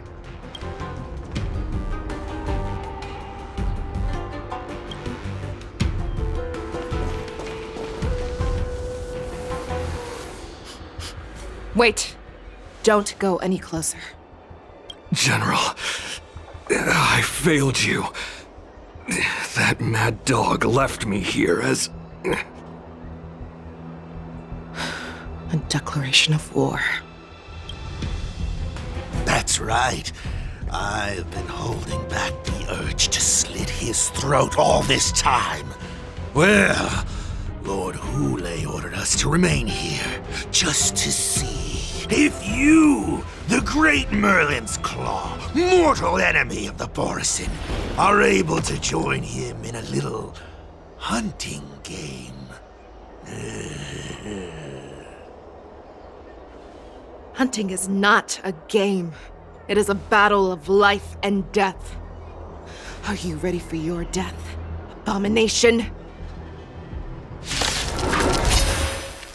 Die, you lowly beast! Die! Save your breath! What do you want to know? Ill tidings manifest. Good times. Time to say bye. Boom. Think of what has prepared. Wowza, are you okay? I wasn't able to save Jiaoqiu. Hoolay was more cunning and powerful than I imagined. Tell me, how is he planning to declare this war against me? With a one-on-one duel? Or with a hostage exchange, maybe? Hoolay is planning on attacking the bustling streets of the Xianzhou Luofu. What did you just say? Impossible. Even if there are still undercover borisin that we haven't sniffed out, Hoolay can't have more than a few dozen people. How is he planning on simultaneously attacking the streets of the Xianzhou Luofu? He has an ace up his sleeve. Hoolay's body holds a plague mark passed down through generations of borisin. I've seen him convert a foxy into a borisin wolf trooper with my own eyes. This is Hoolay's declaration of war. His blood. It can cause foxians to rapidly transform and lose their minds.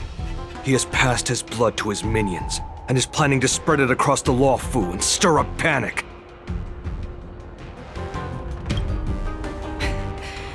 He wants to encircle us in one fell swoop. Contact the Skyfaring Commission and the Cloud Knights right away. Have them enforce a traffic ban and order all Foxians to remain indoors until further notice. The moment you see your enemy's declaration of war, it means that they have already begun to take action. But if Hoolay succeeds in getting this panic to spread... Do you remember what I told you before? Hunting is about thinking the same way as your prey, not just mindlessly chasing after them. What Hoolay wants is to see everyone on the Luofu descend into panic. He wants to see us lose our minds and waste our limited manpower scouring every inch of the Luofu for signs of an attack until we exhaust ourselves. It's like that party game that the people of the Yaoqing love to play. They hide an object under one of several bowls, then move the bowls around and have you guess which one the object is underneath. The way I see it, this is all nothing more than misdirection. No matter what Hoolay does, there is one truth that cannot be changed. He is trapped aboard the Xianzhou Luofu. The only way for him to escape is to find a ship. Right now, the only ship he'd be able to see is the Sky Splitter.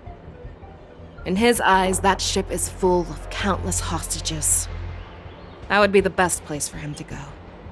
So, that will also be our final battlefield. But if we're wrong about this, if he goes somewhere else, or if he does as he said he would, and his minions infect the Foxians everywhere with wolf blood, what do we do then? Are we just supposed to abandon those less likely locations? This is another lesson that you must learn outside of swordplay. Weighing your options and making a decision. There are always questions that we will ask ourselves, but never be able to answer. Before making a decision, we must destroy any hesitation that we are holding on to. Once we make a decision, we must fight off any regrets. There is a chance that we will make the wrong decision and allow our allies to be sacrificed in vain. There is a chance that we will predict our enemies' movements correctly, yet underestimate their strength and be overwhelmed in battle. But being lost in hesitation and failing to take any action will always be more harmful than taking the wrong path. We must make a decision, no matter what. Everyone, listen up. I will personally take charge of Starskiff Haven, evacuate the people, and prepare for any possible attacks. I will do my best to ensure that things are safe on the ground. Nameless, please lend us your strength as you did when the Ambrosial Arbor was reborn. I need you and Wildza to go in search of Jiaoqiu. General, please entrust me with the safety of the Sky Splitter. I was originally meant to participate in the tournament, so now it is only right that I return to the Sky Splitter. If Hoolay does come to attack the Sky Splitter, Lieutenant Yanqing, I need you to hold him there until I am able to arrive. Please rest assured, General. If he dares step foot on the Sky Splitter, I, Yanqing, swear on the blade in my hands that he shall not escape.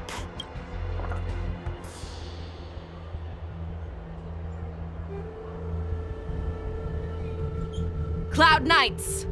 The Borisin have arrogantly decided to challenge us on Xianzhou territory. They vow that they will unleash a bloodbath along the streets of the Xianzhou. The unarmed civilians of the Xianzhou and countless visitors from afar are under our protection. Let me ask you, as Cloud Knights, will we allow the Borisin to succeed with their plan? Be on your guard.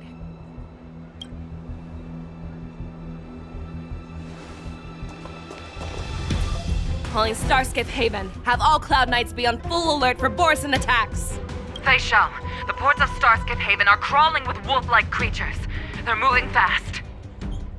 Hold them back! I will be there immediately!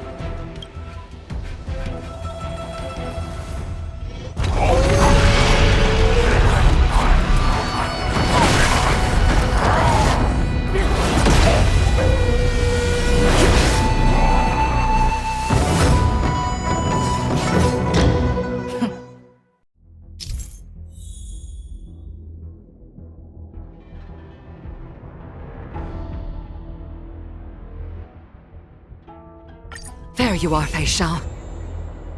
Madam Yukong! After 30 years, we find ourselves fighting side by side once more. It's been a while since I've let loose. Let's get this started. All together!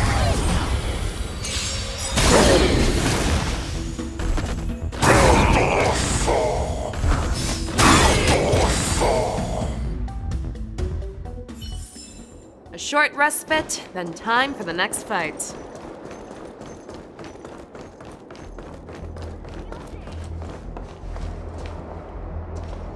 We have cleared out the enemies in Starskiff Haven. But it seems that there are fierce battles being waged at both the Exalting Sanctum and Arum Alley. I will prepare a Starskiff. We cannot allow the fighting to continue. This is now a race against time to stop this farce that Hoolay has created. I know Jiaoqiu always wants me to know my limits and not get carried away, but now is the time to bring this to a swift end. Contact the Exalting Sanctum. Tell them if they see a light in the sky, all units are to retreat immediately. Madam Yukong, lend me your bow.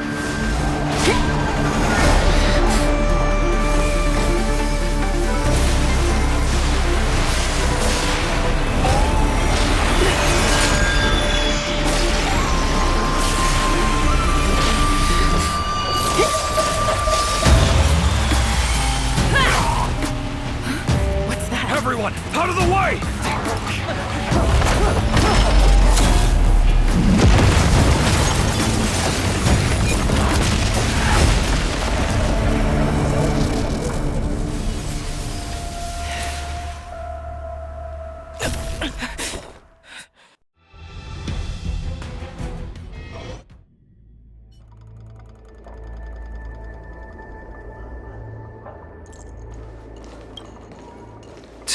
What a mess. I just knew it would end up this way.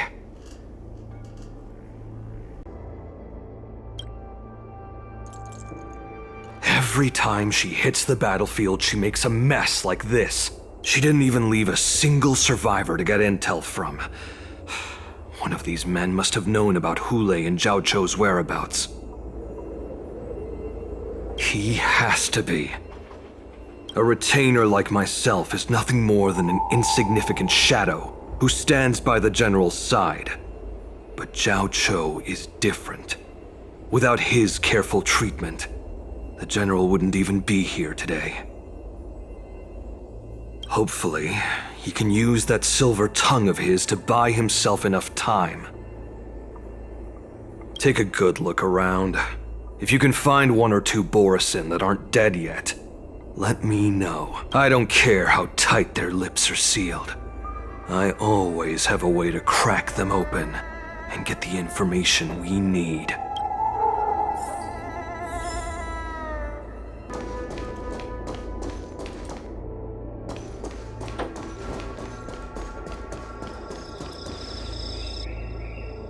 What a terrifying attack.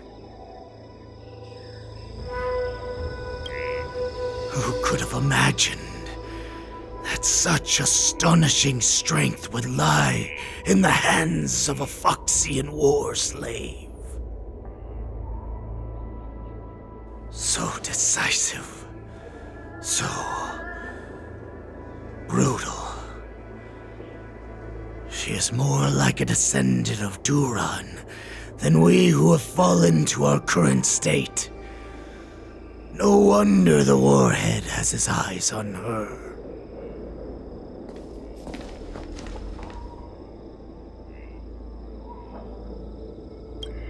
I remember you, Mock Talk. You are harder to kill than a cockroach. But the fact that you have willingly shown yourself saves us some time. It is not too late for you to surrender. Tell me, where are Hoolay and Jiaoqiu?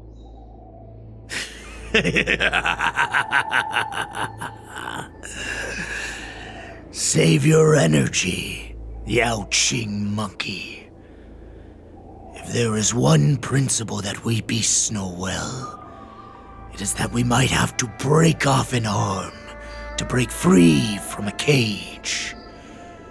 Today, I will be that arm. I lived as a hunter for many years, yet I have only followed the warhead for this recent, brief period. However, his existence has brought light back to our once blind eyes, like the moon of Verdantia. He has shown me the way. The descendants of Duran have abandoned the Wolf's Creed. In order to ensure our survival, we took solace in the shadows and fed on one another. We were no longer wolves. We were no more than rats, living a dirty and pathetic life. Thanks to the gift granted to us by Lord Hoolay, I have shared his vision and his blood. The descendants of Duran should live for the victory of the pack, and they should die for it as well. Come, Yaoqing man. Show me your fangs. We will fight to the death! Puh! How honorable, you mangy dog. But you seem to have misunderstood. There will be no fair one-on-one duel. Let's see how tough you are once we've put you down.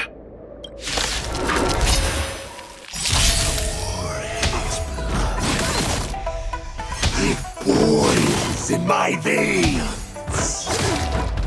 Long live Hoolay! The Borisin resurgence is at hand! Borisin resurgence? You think you can still pillage and murder freely as you did 1,000 years before? Xinzhou Yaoqing will ensure that this is nothing more than fight me! Strength like this will set me running! Or was it from the still waters of oblivion? I weep for the departed.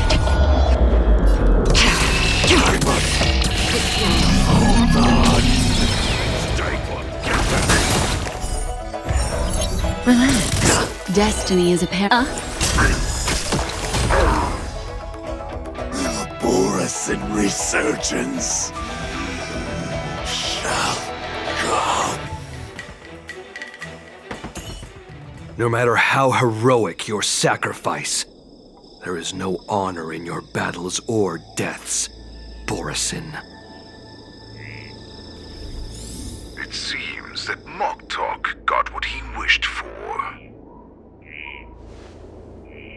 Hoolay, your declaration of war is over. From now on, no matter where you run, General Feixiao will catch you and send you to the same fate as Moktok.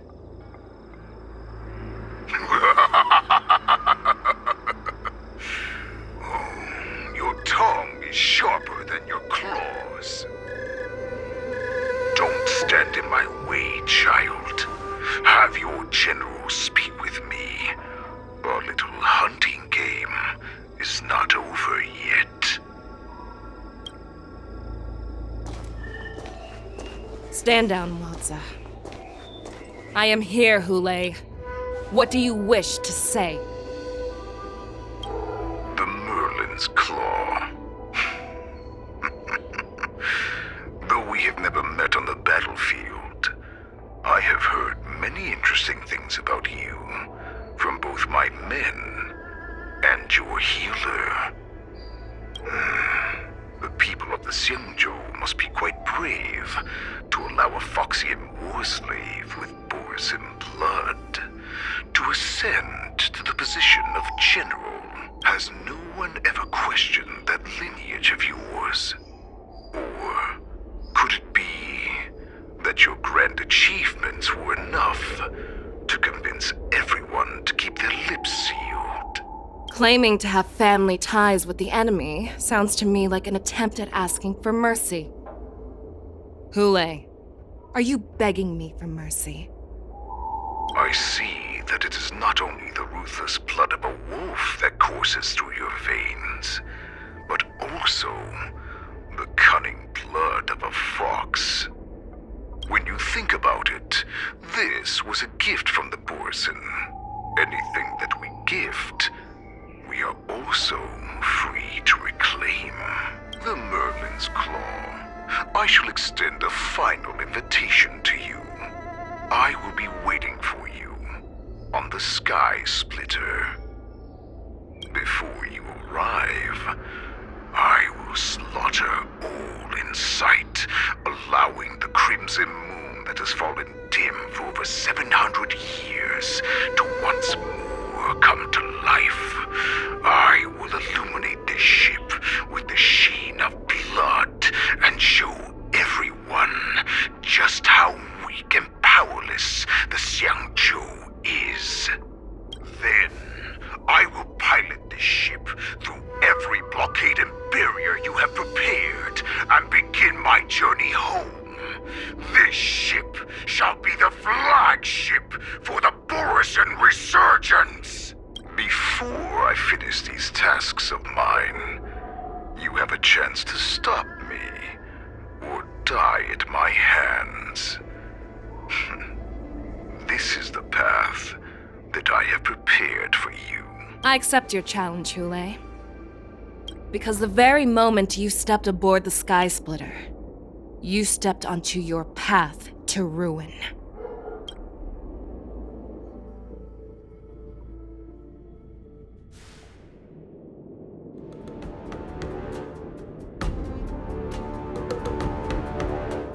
I'm entrusting you not only with the honor of the ring, but also with the security of the Sky Splitter.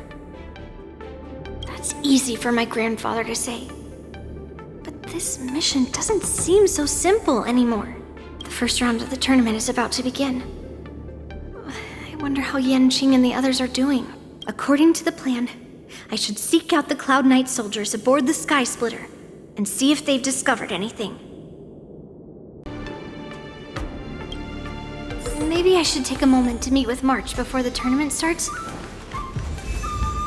March is in the contestants' lounge right now. I wonder how her preparations are coming along.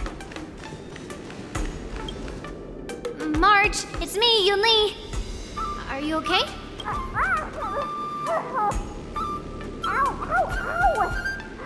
Just a moment. I'm coming. She's still a nervous wreck. You still seem nervous. I wasn't this nervous before. It's just being alone in this lounge, I can't stop thinking about everything. I mean, not only are we taking part in the war dance, but we have such an important mission to carry out as well. March, calm down. Don't worry about your mission. You have me here too, right? I know my grandfather said that you must represent the Luofu as the ringmaster. But don't let that intimidate you. Ask yourself, you are a nameless of the Astral Express. You have always been free to come and go as you please. So why did you board the Sky Splitter with me when my grandfather gave us this mission? Why? Because I also want the war dance to go smoothly. For us nameless, even though we're just visitors at every stop, it was here that I met my two masters and made many new friends. I want the war dance to go ahead without any problems, for everyone's sake. Good answer. The tournament is about to begin, so I must go carry out the mission that Grandpa gave me.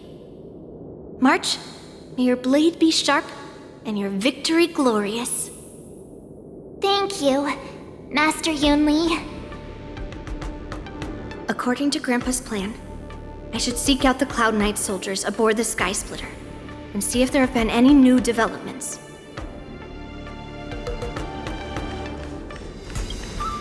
Is that you, Miss Yunli? If there's anything that I can help you with, please let me know. The Cloud Knights are all in position, following General Huaiyan's orders. Very good. Although, there is one thing I want to confirm with you. Unfortunately, we don't have any means to distinguish between borisin and feixians.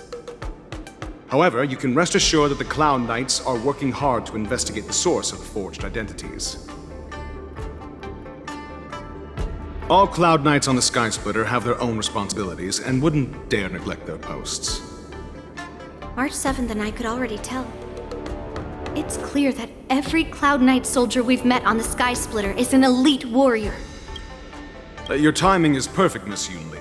We actually just received an emergency boarding request. An emergency boarding request? It wasn't on the Sky Splitter Starskiff registry, but all the documentation checked out. Who would be boarding the ship at this time? Where are they? I'll go check it out. The Starskiff is using the contestant docking bay. Would you like me to lead the way? No need. You have your own duties to take care of. I will be fine by myself. I have to check on this immediately.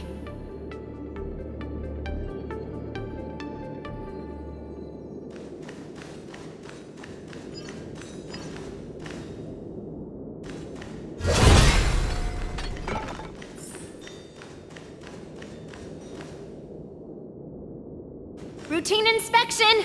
All passengers, please prepare for an inspection! So this is the suspicious Starskiff. Where did the passengers go? I'm going to count down from 10. If you do not come out, I will destroy the ship. 10, 9, 8, 7, 6, 5, 4. Time is running out. 3, 2, 1. Wait a second!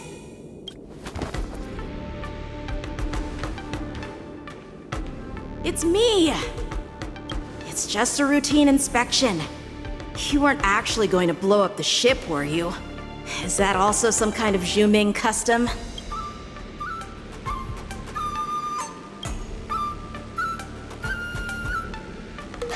Wait! Even though the borisin can disguise themselves, they can't turn into someone as short as me. Put your sword away. Didn't little Yanqing claim he was going to give up being the ringmaster and go on the hunt instead? Help shoulder the general's burdens? The borisin on the ground suddenly launched an attack. General Feixiao was concerned that this was all a diversion by Hoolay, so I requested to come to the Sky Splitter and provide support. I can't believe you ended up back here on the Sky Splitter after running around all over the place.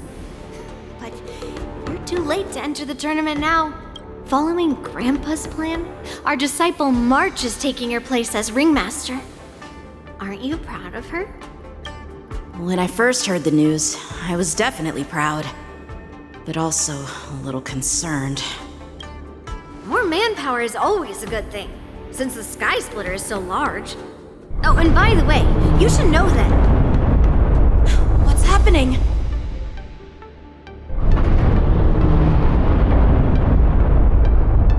Does it feel like the Sky Splitter has slowed down? Could it be? Come with me. We need to check the engine room. It's the heart of the ship, so we need to prioritize its safety.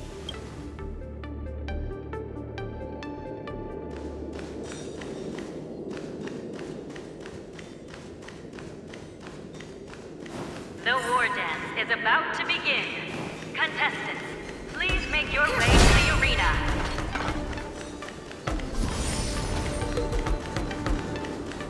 The engine room is just up ahead. Let's go.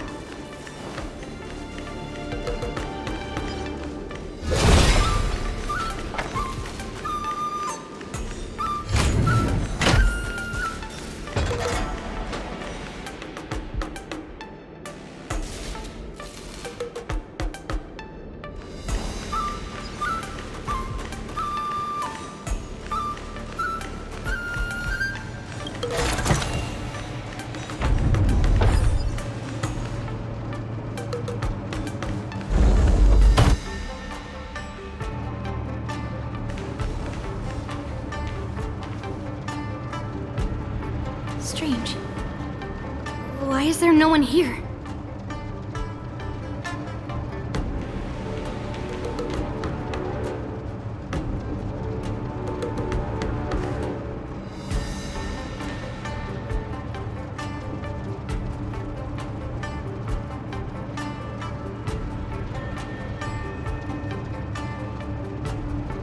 The Cloud Knights. They're over here.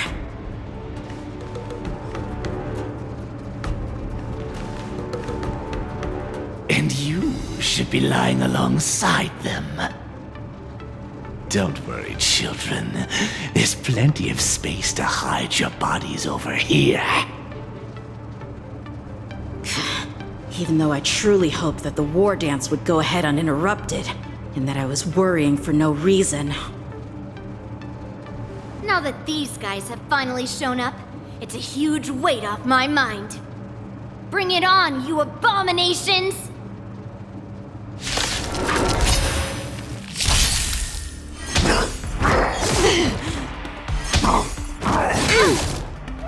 Yes, you!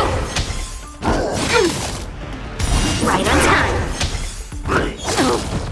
Destiny isn't chosen.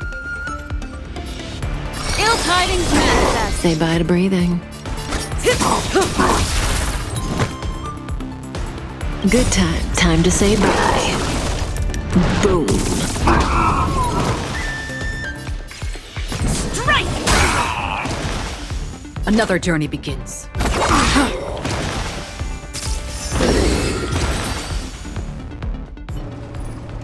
If we found 2 wolves in the engine room, that means that even more abominations have infiltrated other areas. There's no time to talk about this. The war dance has already started. If my guess is correct, the borisin will most likely use the ceremony to begin their slaughter. Let's go. We need to get to the war dance ring.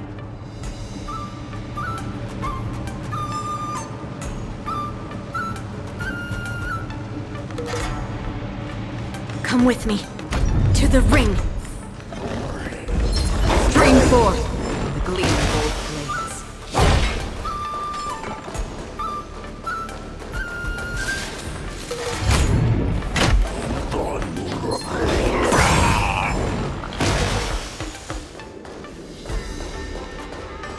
This way! We're not too late!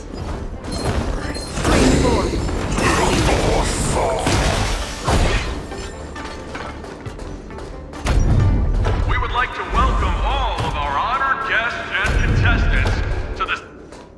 We would like to welcome all of our honored guests and contestants to the Xianzhou Luofu's Luminary War Dance Ceremony. Before we get the first round underway, our organizing committee would like to introduce you all to a host known throughout the cosmos, Mr. Albert. He is here today as our special guest host.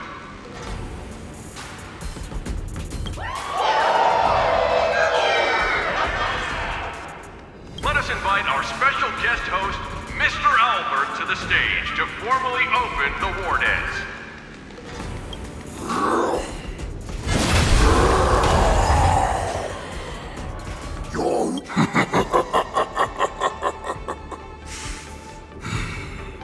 From this moment on, the Sky Splitter belongs to me. And for you, dear spectators, I have prepared a true fight to the death. Now, run for your lives! My apologies. The spectators that you were expecting aren't here. Everyone here actually came to see you. Cloud Knights, prepare for battle! Xianzhou swords, Cloud Knight wars! Xianzhou swords, Cloud Knight wars! Xianzhou swords, Cloud Knight wars! I see you're ready for me.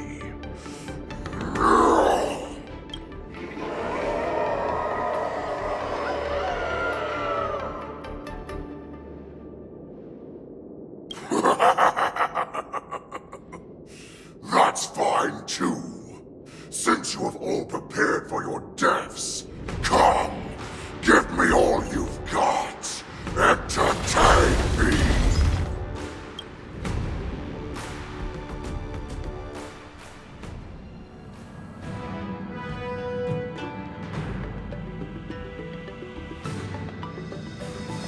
Surround your enemy, but leave one side open. This is your strategy for ensuring that the war dance will be able to be held as usual? Precisely. When Hoolay escaped, we should have cancelled the war dance immediately. No one can predict where a wild beast like him will attack.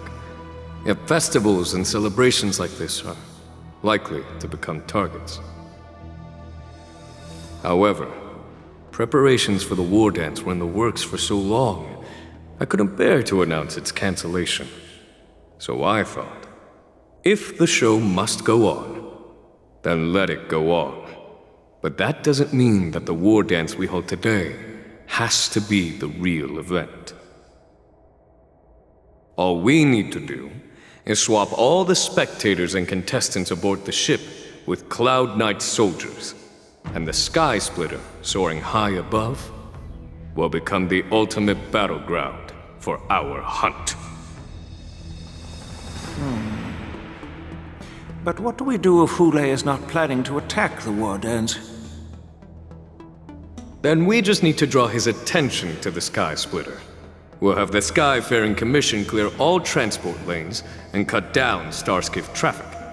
Then, when the time comes, there will be only one ship in the sky, and he will have no reason not to attack. General Feixiao will be in charge of scaring the wolves and cutting off their other means of escape, making him think that this will be his best way out. Given that the borisin already have insiders on the Luofu, I will be in charge of putting pressure on them, making them focus solely on keeping themselves safe. Very good. Then I'd better dust off my weary bones too. I will go with the Skyfaring Commission to guard the Jade Gate and ensure that things do not spiral out of control. Knowing that Elder Huayan is part of our last line of defense is a great comfort. This hunt will make Hoolay understand that the arrows of the hunt will always be one step ahead of the abominations.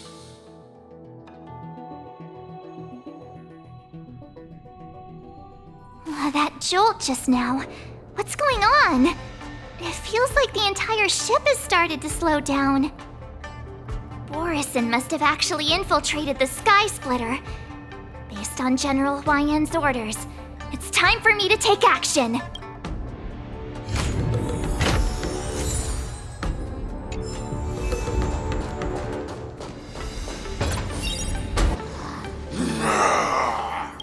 You guys, you're not Cloud Knights acting as Borisin, are you? You're real Borisin, aren't you? Oh, looks like the General's arrangements are finally coming in handy. I need to find Yunli and the others as soon as possible. What do you want to know? Ill fate descends! Beneath the waters lies an endless abyss! Desperate for oblivion. Cut in the net. I weep for the departed. It too shall fall. The plan said that if Hoolay appears, the Cloud Knights will assemble and do everything they can to suppress him. Master Yunli, we're in a hall below the ring. I remember it being...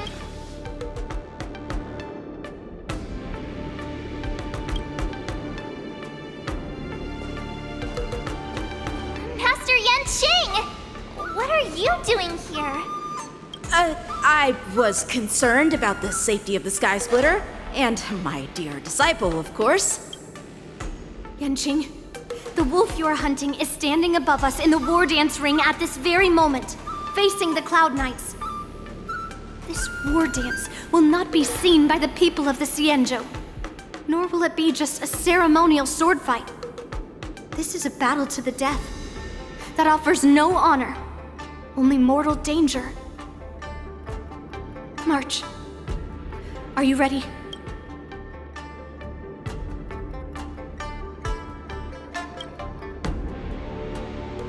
Please.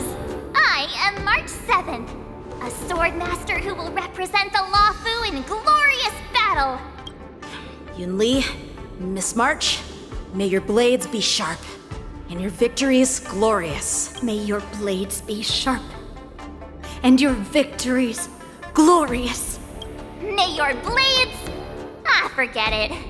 Let's go and make this a quick victory.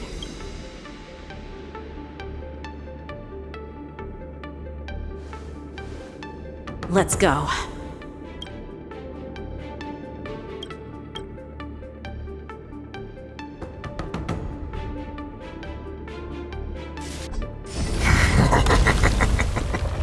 So feeble. Such weakness is truly pathetic.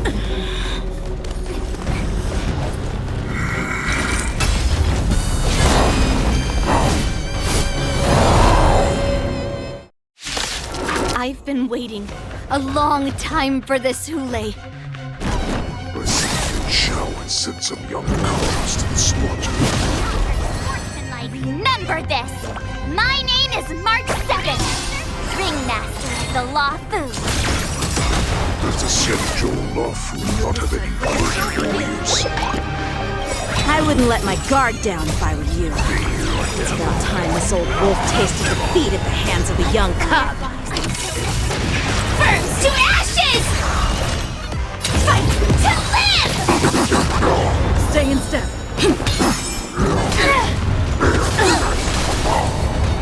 You think a little ambush is enough to defeat me? Just how wrong? Such insane power! Fine. Opening up. We shall finally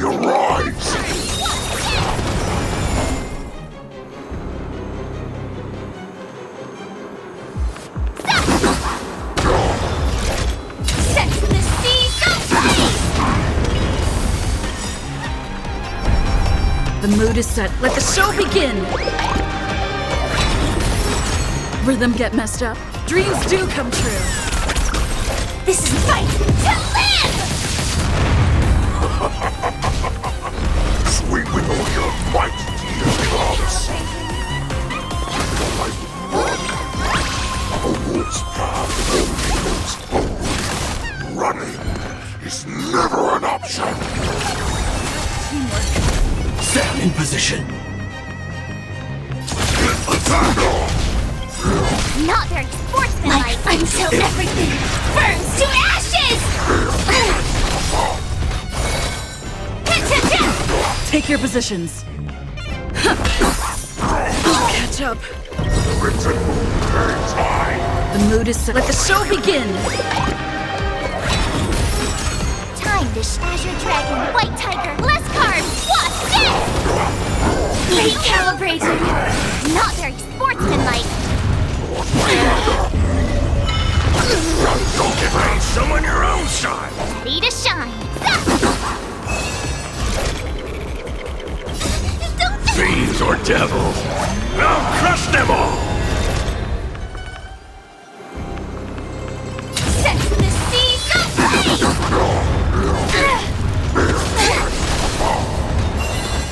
Get that!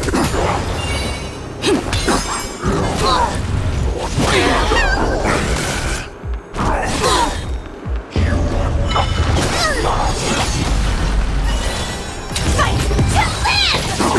Why is feixiao still not here? Order these cups.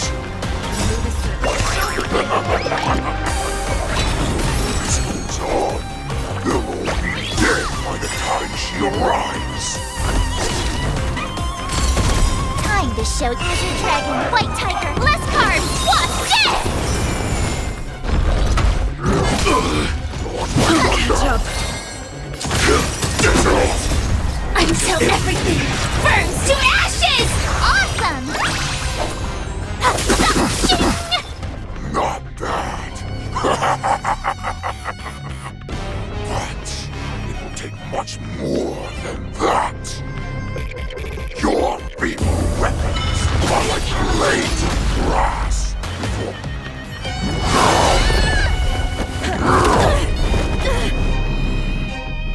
I've had enough. Time to finish this game. What's happening?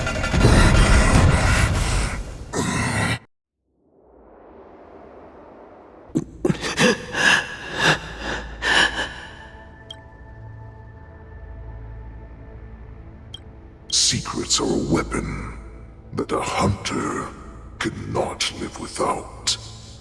Those that have no secrets are no more than prey, cut open and waiting for death.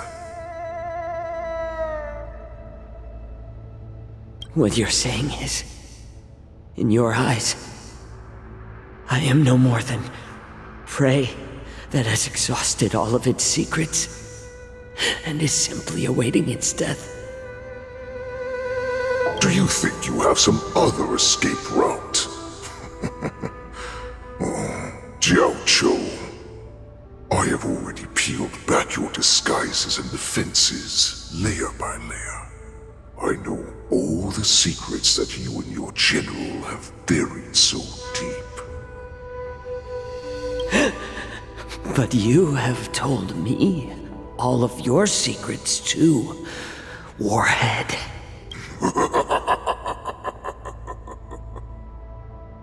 Oh, but you will never have a chance to use them. You will be buried with them right here. Although, you are a fortunate one, after all. You will avoid having to see the tragic future that awaits your general. I'm sure she understands her fate far better than you ever will. One day on the battlefield, she will be overpowered by her ever-intensifying moon rage, and finally be torn apart by her fury and transformation. Not even your god can save her from this fate. Although, they can lead her to liberation, and the only way to save her is here, in my hands. Are you the healer? Or am I? Are you really that certain of your own judgment? I must leave, Foxian. But before I go, you know what I must do, don't you? Drink blood wine. I hear it is a borisin custom to kill prisoners and drink their blood before battle to stir up their madness. You really did put hard work into researching us. It is a shame that this is where your journey ends. Are you the healer, Jiaoqiu? Is there anything that I can do for you? I heard that you saved me. There's no need to thank me. If you're a healer, can you cure my moon rage? And what if I can? Do I just sit back and watch as you head back out to die in battle? Listen to me, child. Your condition is not suited for the battlefield. Okay, then can you cure war? What are you talking about? I'm just a healer. All I can do is... So all you can do is heal us and let us go cure war. Such arrogance, young lady.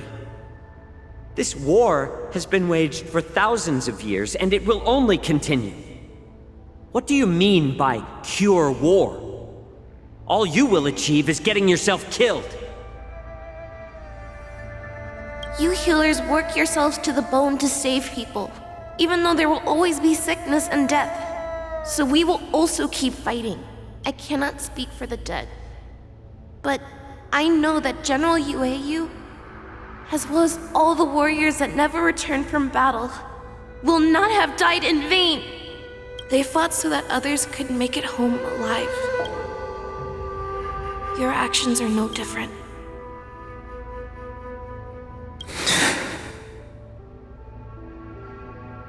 Jiaoqiu, this is an order.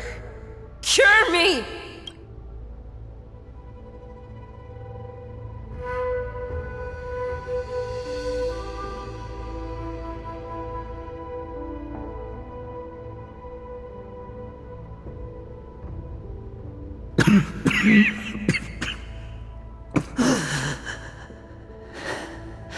Those who have no secrets are no more than prey, cut open and waiting for death.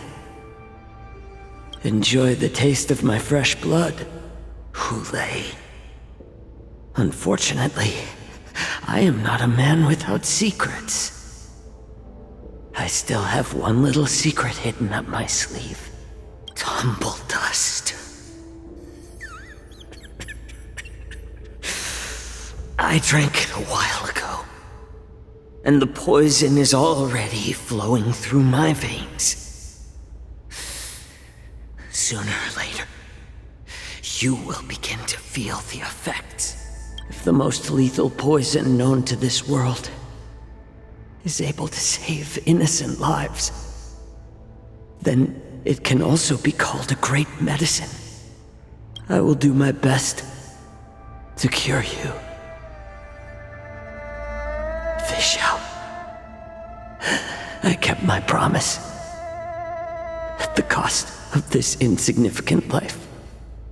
Bring victory to the Yaoqing.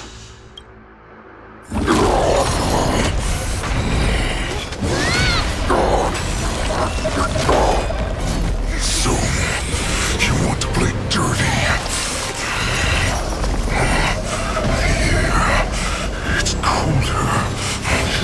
coward. It's even colder!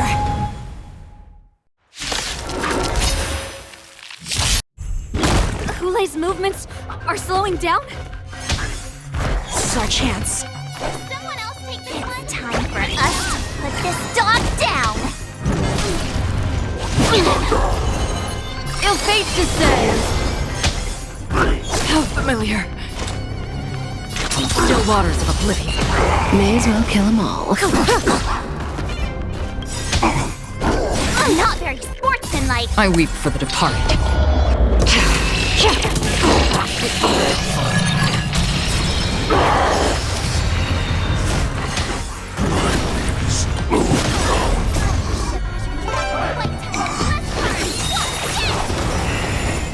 But that does not mean you can defeat me.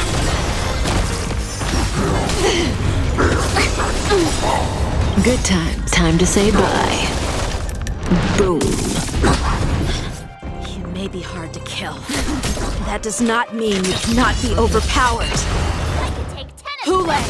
Take a good look. The power of the Cloud Knights is in my blade. Impossible! How could a mere whelp defeat me?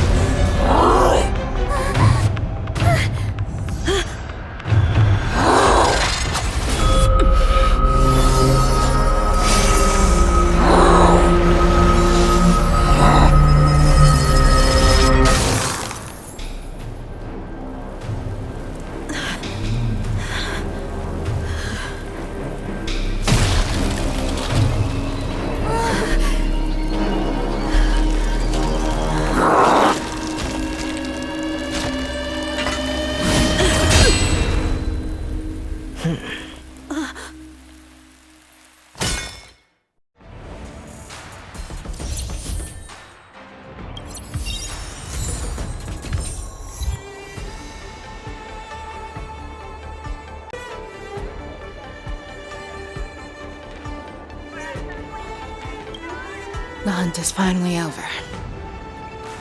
Thank you for holding out so long. The Cloud Knights are withdrawing as we speak. Lieutenant Yanqing, how are you holding up? I've never been better. I could take on 10 more Hoolays.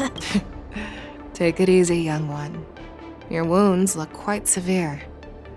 I'll have the Alchemy Commission healers see to you, and who would have imagined that I would arrive late to the battlefield for the first time in my life? No. Perhaps you young ones' blades were just too fast for me. I originally thought, in the best-case scenario, you would team up and hold this beast back while protecting yourselves. However, you joined forces and defeated Hoolay. The youth are truly to be feared and respected. Come. We need to lock up Hoolay once again before anything unexpected happens.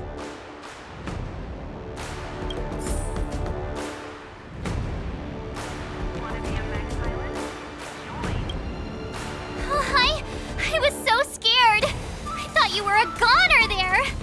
We're so lucky the general made it in time. Yanqing, that was amazing. The final blow you dealt to Hoolay. How have I never seen that before?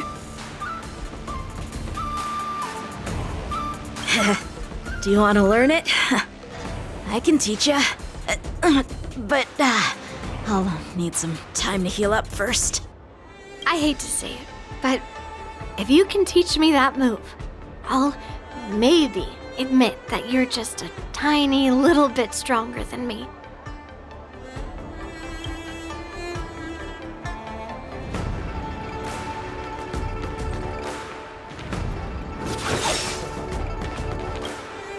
Such an unforgettable blade. So similar to the one wielded by that woman who defeated me all those years ago. Over 700 years have passed, and I thought I would have a way to overcome it by now. But in the end, My fangs and claws were too slow.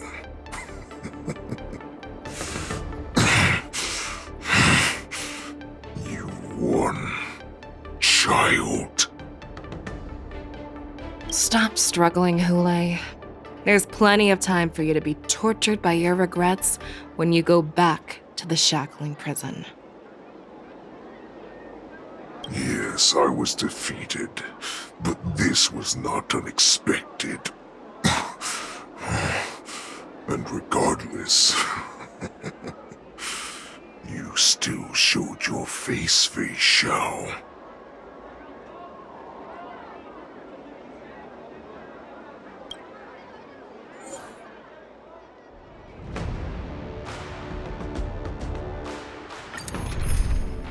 Ready for another dance, Memo Keeper?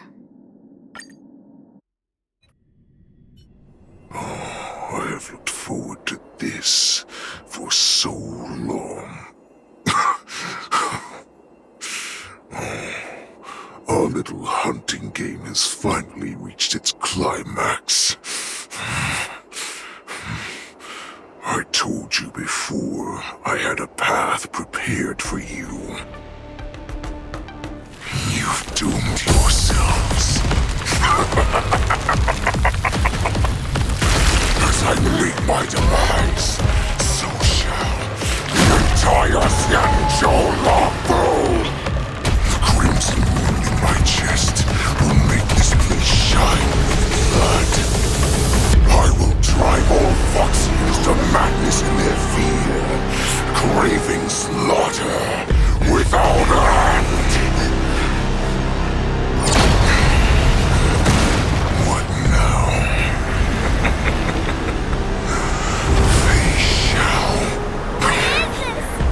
This is the heart of the borisin warhead, a product of the plague mark. I'll leave the next part to you.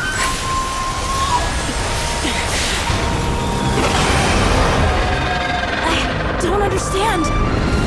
We cannot allow this thing to spread. I will do all within my power to consume this crimson moon. Once the situation changes, Lieutenant Yanqing, you are to enforce the Cloud Knight's military rules. Understood.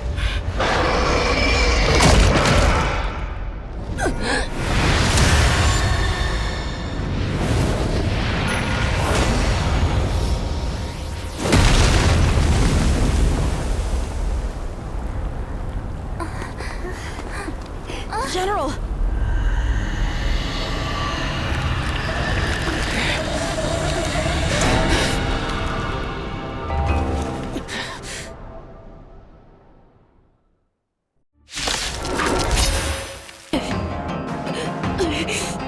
Die, borisin! What? We clearly don't have wolf ears. I will not allow any of you to leave the Sky Splitter! Does she think we're her enemies? Hoolay just wanted to take down the general, even at the cost of his own life. Snap out of it, General! On still waters of oblivion. Stand still. Fiends or devil, I'll crush them all! I weep for the departed. It too shall fall. Good times. Time to say bye. Boom. Ill tidings manifest. Just when I thought we'd get a minute to catch our breath. What do we do? Do we fight or run? After all this, you still think running is an option? Pick on someone your own side! Ill fate descends. I weep for the departed. It too shall fall. May as well kill them all.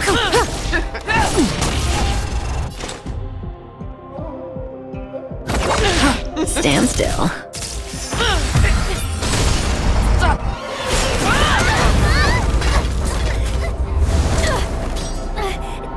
We can't let her get away! But Do we stand any chance at all?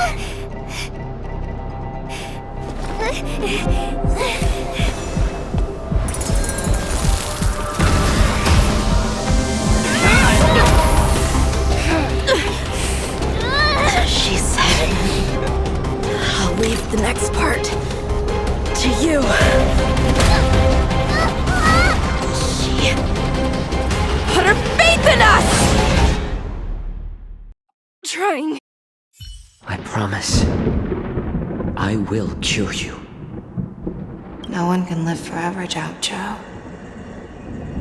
This time, I must break my promise.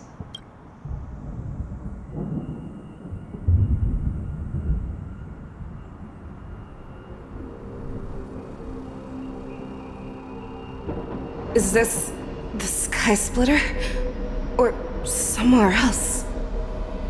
Lieutenant Yanqing, you are to enforce the Cloud Knight's military rules. Understood. We can't let her get away! Snap out of it, General! You always leave the hardest battles for yourself.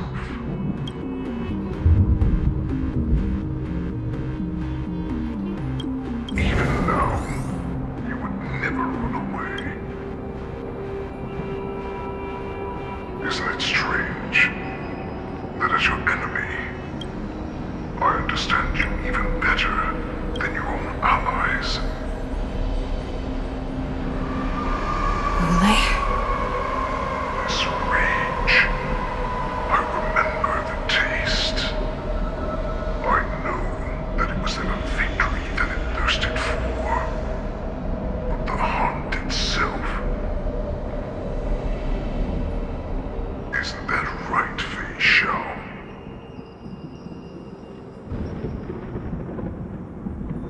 You shouldn't be here. I saw you die with my own eyes. Just consider me a figment of your imagination. Before every hunt, I make preparations for defeat and retreat. But not this time. This time, defeat was exactly the ending I was racing towards. When I learned your story from Jiaoqiu, I realized that he had always been hiding a secret, and that not even the healer himself understood the meaning of this secret. What an ironic fate, don't you think? All this time, waiting for this day to come. I never imagined that this was how it would turn out. But I accept it. Now, let us break through the ironclad defenses of the Arbiter General's heart and see what secret she has hidden in those deepest, darkest corners.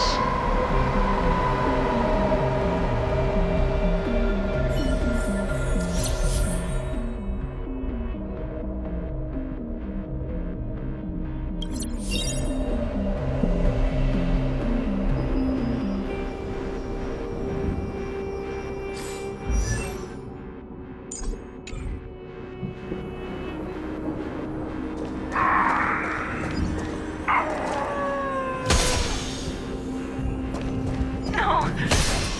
Please.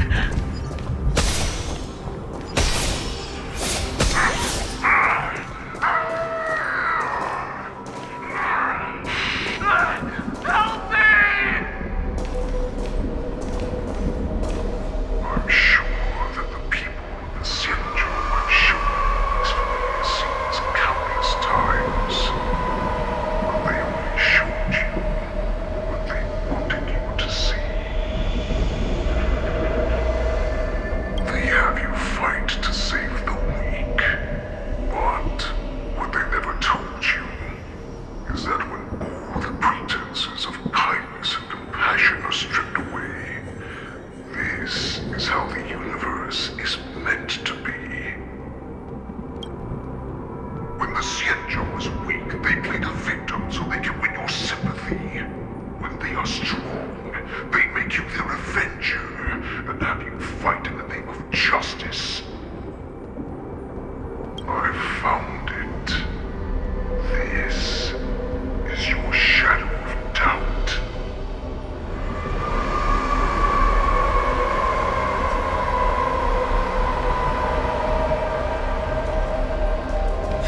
so-called survival of the fittest is nothing but an excuse.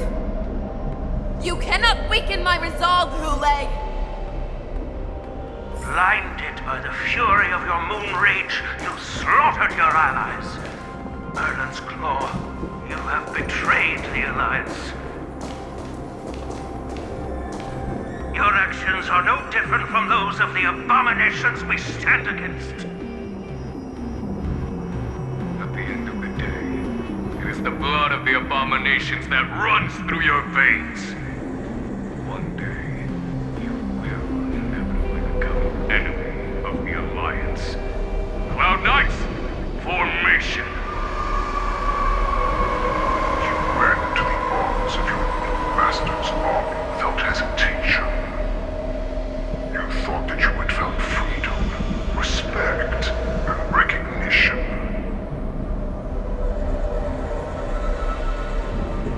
But you were wrong.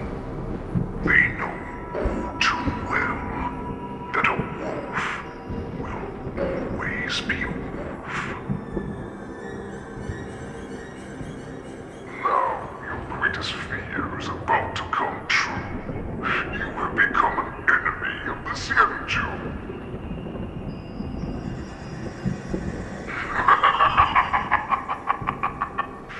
This is your fear.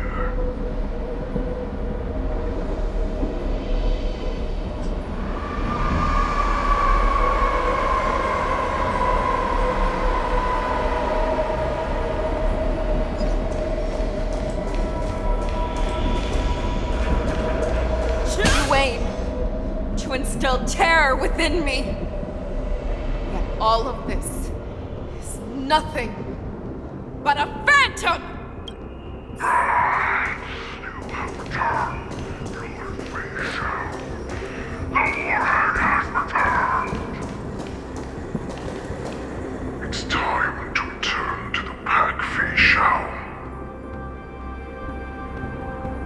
No matter how deep the hatred you bear for the borisin, no matter how much we may consider each other enemies, I will still show you this path that you never imagined was available to you. Because you made a choice. You devoured the Crimson Moon. You are worthy to become the Borisin's warhead. What did you say? The descendants of Duran who came to rescue me hoped with all their hearts that once I regained my freedom, I would be able to turn the tides of battle and change the fate of our people, allowing the Borisin to return to their former glory. But this was just a dream used by someone with ulterior motives to manipulate the Borisin. They would rather place their hopes as a rival, imaginary savior, than gain the courage and strength to fight to the death. Borisin like that deserve no more than to be sent to their deaths. And I, a prisoner who was held captive for over 700 years, a criminal of war who was deprived even an honorable death in battle, would become a puppet upon my return, at the mercy of others. This is a fate that I will never accept. For those who are truly strong, Foxian and Borisin are no more than labels. Someone who is truly strong chooses their own path. I create that path for myself. I will pass the right to decide the destiny of the Borisin onto you, former Borisin war slave and future Foxian ruler.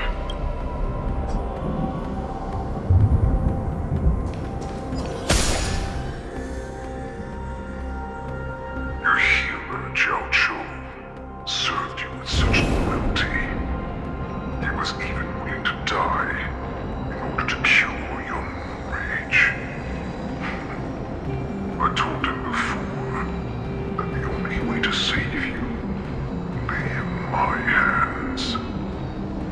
just nod your head, you will awaken from this nightmare that the Crimson Moon has inflicted on you, and your body will be born anew.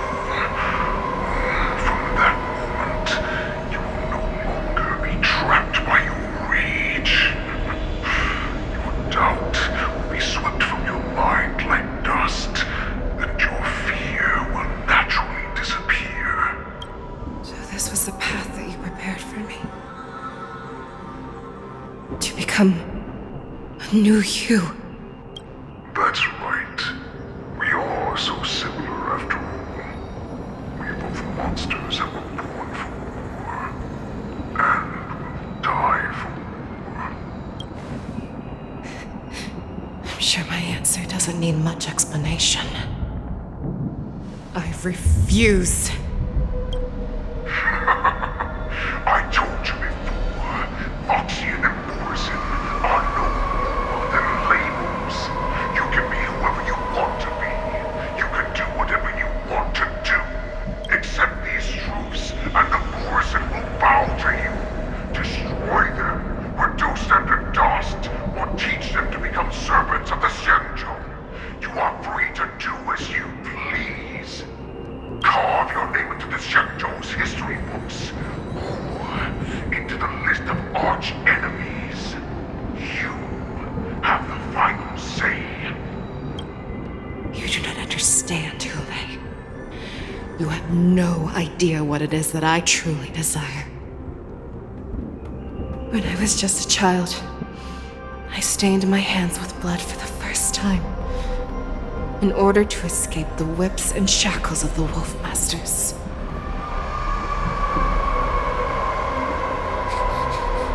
Nurgle, don't stop! Keep running! I can't run anymore. Saran, are they catching up? They're still behind us. Don't stop! Nurgle, look up! Look at that light in the sky! That's a shooting star! It's shining down on us! If we just tell it our wish, we can have our freedom! We will all be able to escape. We'll win our freedom and then share it with our cooler brothers and sisters. So you have to run! Quickly! We can do it! We can escape!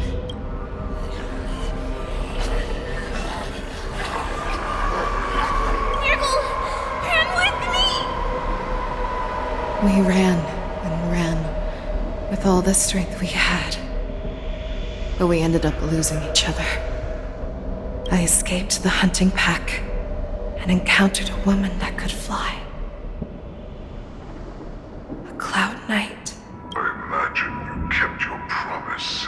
Unfortunately, when I led her back in order to free my Coulor companions, there was nothing left there but a bottomless pit. The light of the devilish archer. A star of calamity that strikes the ground and leaves only devastation in its wake. In the years that followed, I followed the trail of that light alongside my Cloud Knight allies, and saw it fall countless more times. Gradually, I came to understand. That light was not some shooting star that carried wishes and aspirations. Each Lux arrow meant that countless lives in a helpless world were about to be obliterated. I prayed to the god of the skyboat that I would never have to witness one of these shooting stars fall again. But they ignored my prayers. That's right. They never answer us. They just let us loose in this world to massacre each other. That is why the fierce battle between us has raged to this day. And the gods who never bleed no cry, who watch silently from above, refuse to listen to the prayers of mortals. Then we have no choice but to fight for our own desires.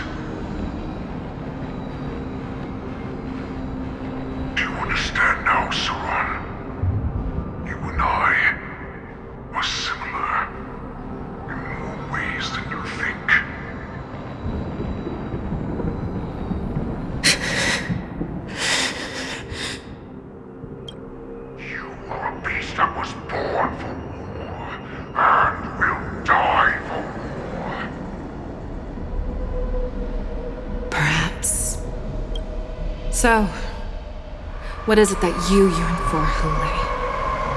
Why is it that you fight? I fight so that I can turn the stars above into a great wilderness for the borisin to roam. What about you, Saran?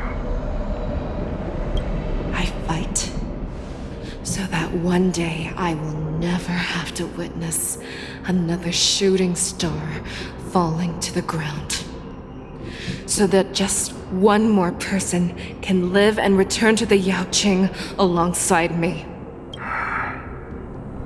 You would resist becoming the person you were supposed to be. Lower yourself from a free wolf to a domesticated fox just for the sake of one person, and then have it your way.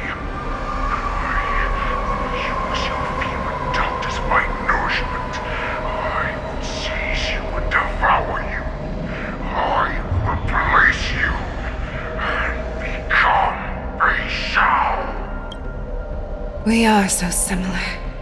Both monsters that were born for war and will die for war. You were right when you said that, Hoolay. So, I shall pray to the heavens. Even if they do not respond to me, I pray that the arrows of the hunt will pierce the heart of every monster.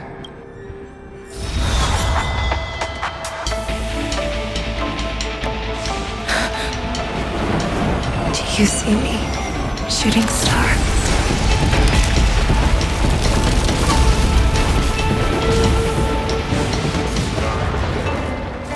The knights are sworn to protect the Xianzhou. I will uphold this vow until my very last day.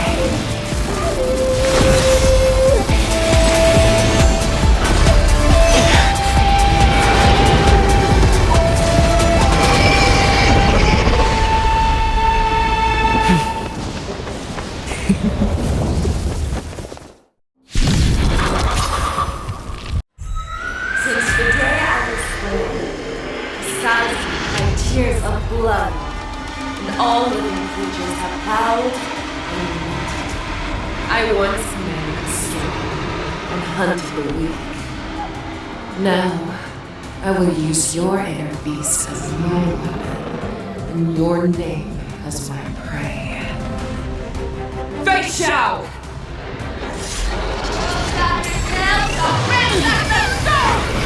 Tear back your disguises and show you how cowardly and powerless you truly are, Hoolay!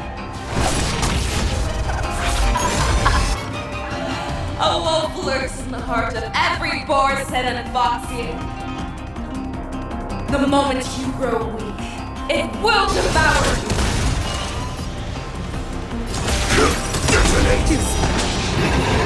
Like until everything burns to ashes!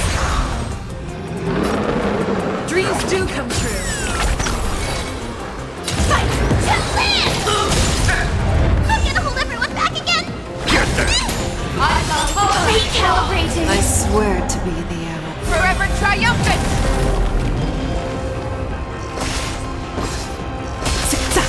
Victory is inevitable! Never hesitate! That won't do. Set the seas ablaze! Do you are worthy?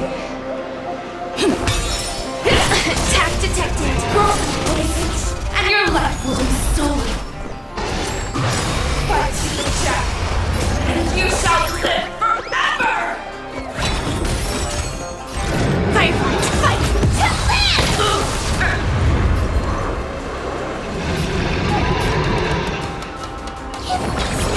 Thank you. It wants to devour me. It will first have to beg for my mercy!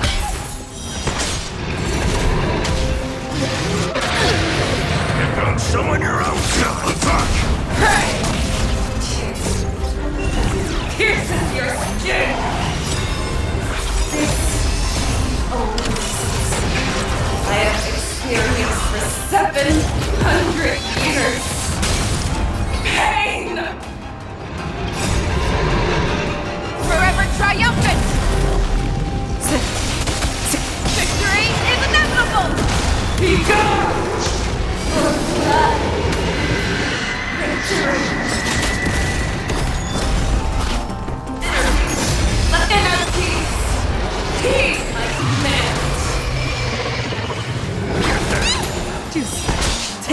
preparations. Let's improvise. Fight to live! Your move, Hoolay.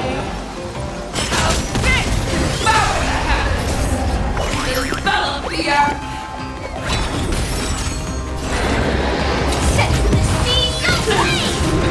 That won't do. Stay in step. Someone you get them!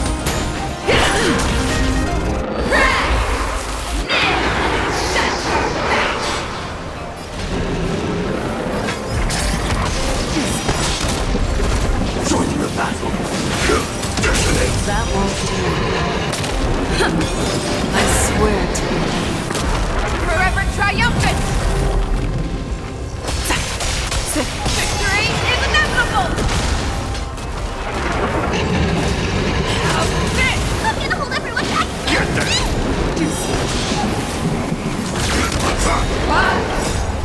One, disappear!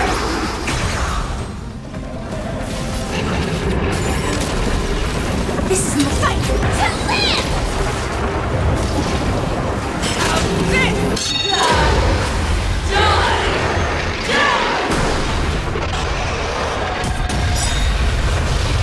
You cannot pray!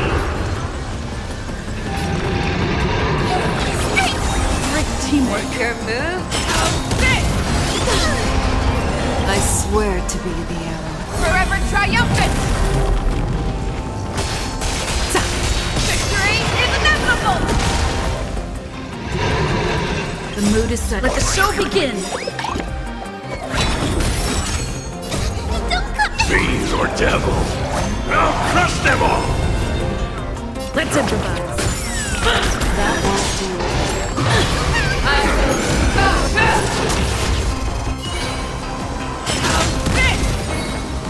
Get them! Stay in step.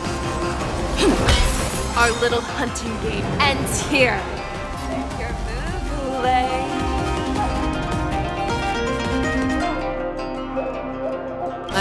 Mighty light of the heavens, wolf in my heart, come to me.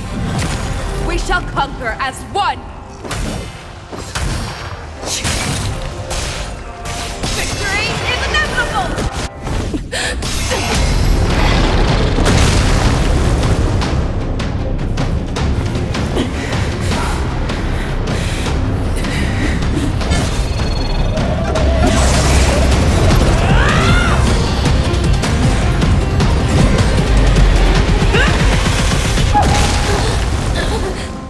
My only enemy has always been myself.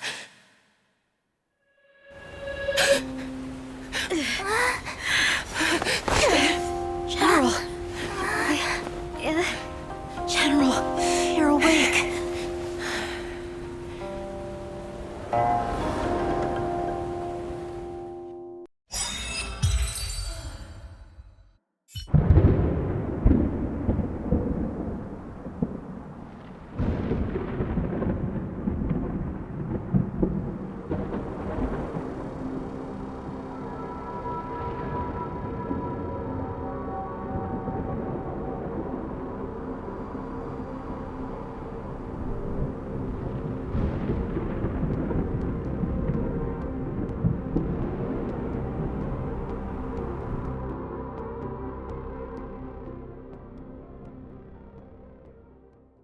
I'd like to hear their explanations.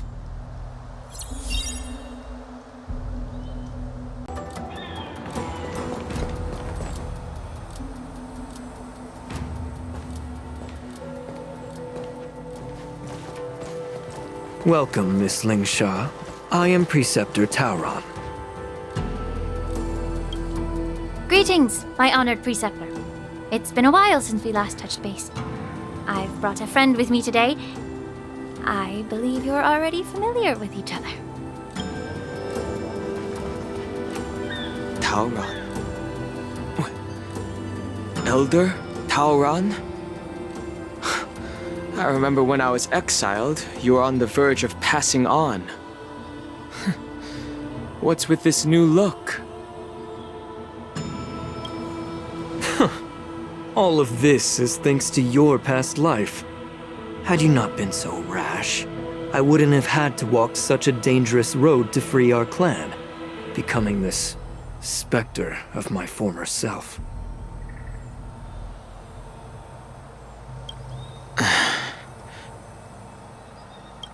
Dan Heng, you've returned twice, but it seems that meeting us fossils wasn't on your agenda. Regrettable indeed. Now here you are to meet me anyway. Life does love its ironies, doesn't it? I didn't come here with Miss Linghsa today to reminisce. Indeed. When the Cauldron Master extends an invitation, it's only proper for the preceptors to attend. As the newly appointed Cauldron Master, there's been much to take care of within the Alchemy Commission. It's only now that I've had the chance to speak with you. Please forgive the delay, Elder. I sent over some evidence regarding the prison break in the Shackling prison. I trust you've already looked it over. Yes. You sent us the remains of Mara-struck soldiers, a map of the Shackling prison, and a semblance reversion essence pill. These are the remains of assassins who used cloud hymn magic to conceal their tracks. They aided in the Borisin's escape, allowing them unimpeded passage through the Shackling prison. That marked-up map is a map of prisoners' escape routes. Vidyadhara craftsmen once made blueprints for the prison's construction, so I imagine, Mr. Tauran, you have a similar map in your possession. This pill. Is semblance reversion essence. Indeed. I helped plot the prison break in the Shackling prison. So, the disciples of Sanctus Medicus joining forces with the Lord Ravager to stir up trouble in the Alchemy Commission, the introduction of the Stellaron, and the Ambrosial Arbor's resurrection all have something to do with the Vidyadhara. That's right.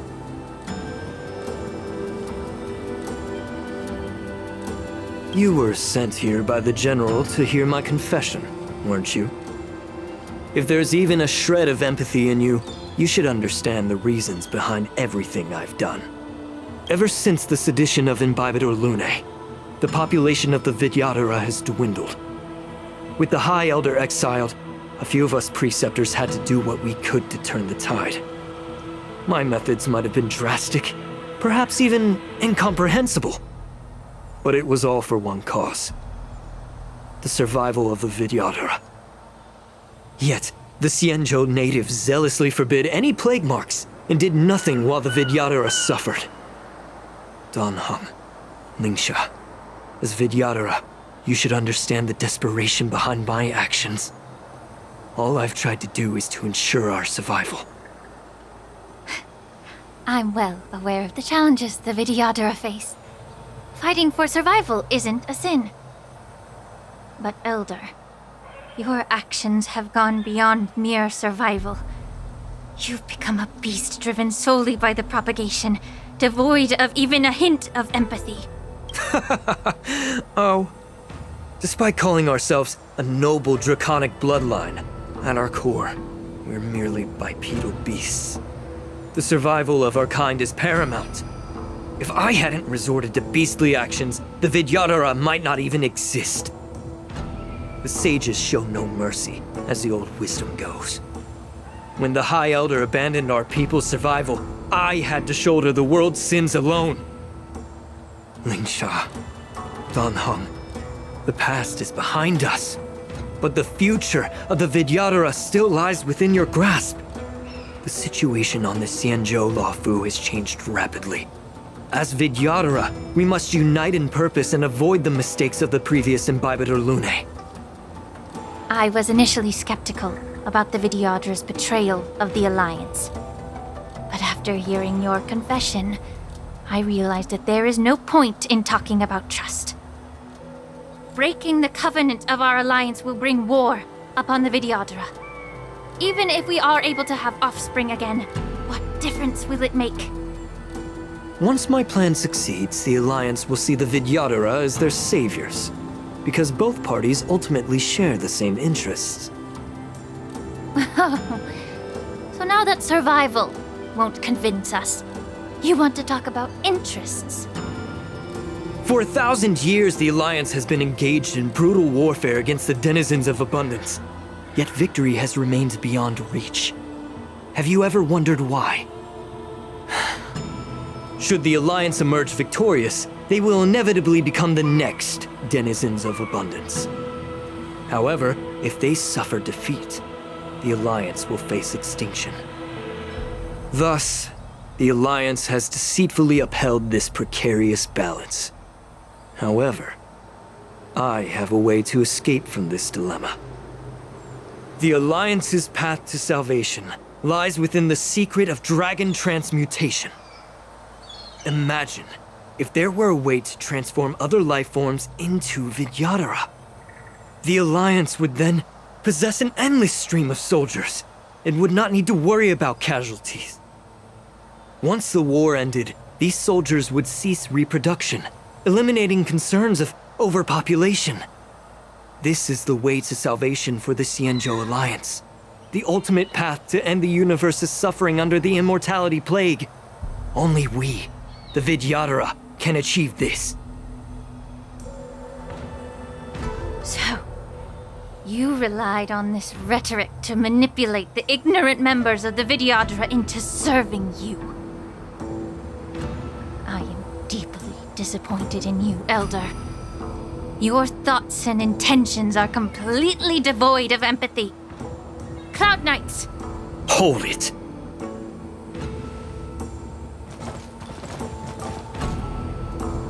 Miss Bailu! Mr. Danheng and Sister Linghsa! Everyone's here? You think I don't know why you're really here? Jingliu sent you here to test me, didn't he? According to the oath between the Alliance and the Vidyadhara, it's forbidden to spill Vidyadhara blood on their own territory. Are you all ready to violate this oath in the presence of the Luofu's High Elder? Dragon Lady, there's no need to panic. Elder, the Vidyadhara's sacred grounds and the High Elder are not to be used as pawns in exchange for your life. You talk a big game. As if you have the nation and the people's best interests at heart. But when it really matters, you use a small girl as your shield. It's ridiculously pitiful. I've said it before. Survival is never a sin. We are all Vidyadhara, so you should understand my intentions. And as a Vidyadhara, I will leave for you a dignified solution. Leave the Scale Gorge waterscape immediately, and appeal to the top echelons of the Alliance. Let the 6 charioteers hold a trial, and sentence me to exuviation and rebirth.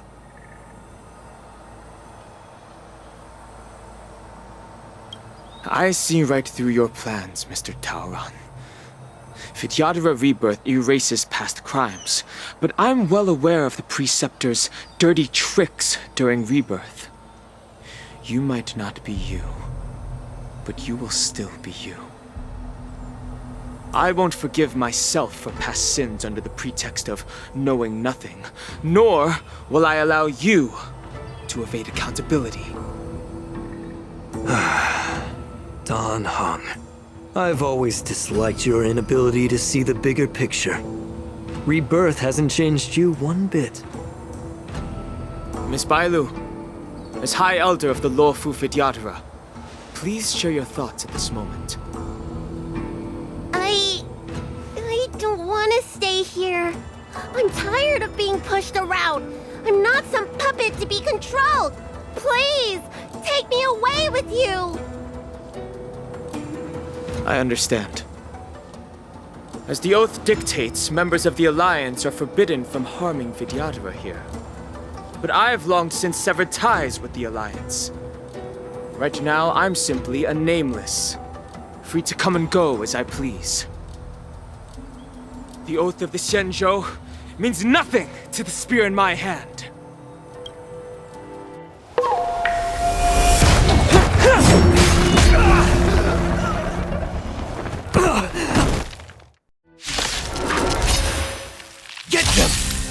whatever it takes. Make sure they don't leave you alive. Didn't hurt. The stench of evil. Be a pure body as mine. Ill tidings manifest. Say bye to breathing. Good times. Time to say bye. Boom. Memories beneath the waters lies an endless abyss. I weep for the departed. It too shall fall.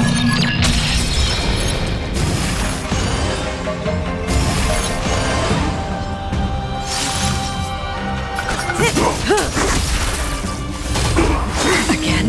Secret of the saints.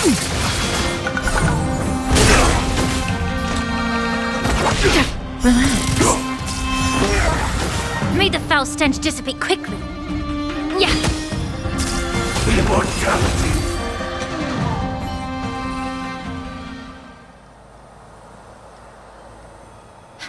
Dragon Lady, are you all right?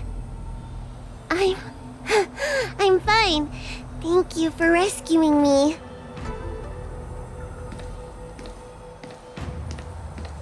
You actually came here in person? Otherwise, I wouldn't be able to hear your lofty opinions. The public trial you seek with the 6 charioteers is inevitable. In addition, I'll write to the sage queller of the Feng Hu. With her hatred for evil, I'm sure she will make a just decision. If it's her, she will earn the respect and assent of all the Vidyadhara on the Luofu. In terms of martial prowess, you indeed have the upper hand. But if you're under the impression that this advantage can be used to settle the score with us preceptors, that's quite an overestimation. Given the Vidyadhara's foundation within the Alliance, do you really think you can do anything to us? As I mentioned, I'll take all the blame and become the scapegoat. With the secrets I possess, the interrogation alone will take an eternity. And in the end, through various exchanges of interest, I am certain to survive. You understand this better than anyone, as it's the very art of trade-offs you love to wield. Lastly, a word of caution to you. I heard that Hoolay has escaped from prison and is headed directly for the Sky Splitter. The bloodshed at the war dance is bound to be gruesome. Perhaps, even before my trial, your impeachment will have you in dire straits first.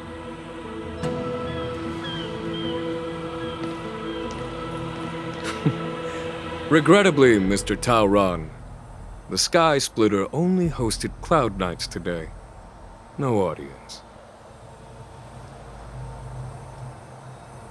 And just moments ago, Hoolay was executed by the Cloud Knights.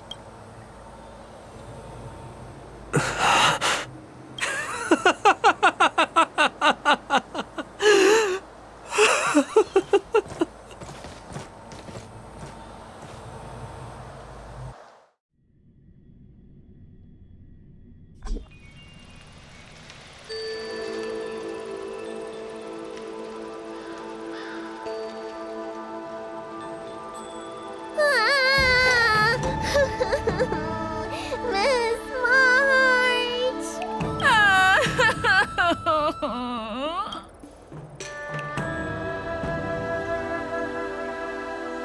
Miss March! My dear Miss March! I was only in the bathroom for a little bit, and you've already arranged my death? Hey, can't you play some normal games with Dragon Lady?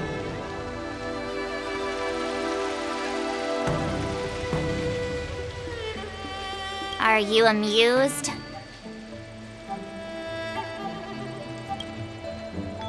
All right, enough playing. It's time to visit my masters.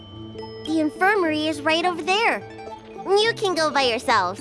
Oh, come back and visit me when you have time. Next time, let's not play overly realistic make-believe with this doofus, okay? Well, there's not much I could do. General Feixiao didn't really give me any chance to shine during this wolf hunt operation. If I had been in the ring, I could have knocked down 10 Hoolays with just one strike. You sound exactly like Master Yanqing. But for now, both he and Yunli have been forced to go to the Alchemy Commission for some well-needed rest. I'm the least accomplished in swordplay, but I came out unscathed. I really ought to thank my masters for taking all the blows on my behalf.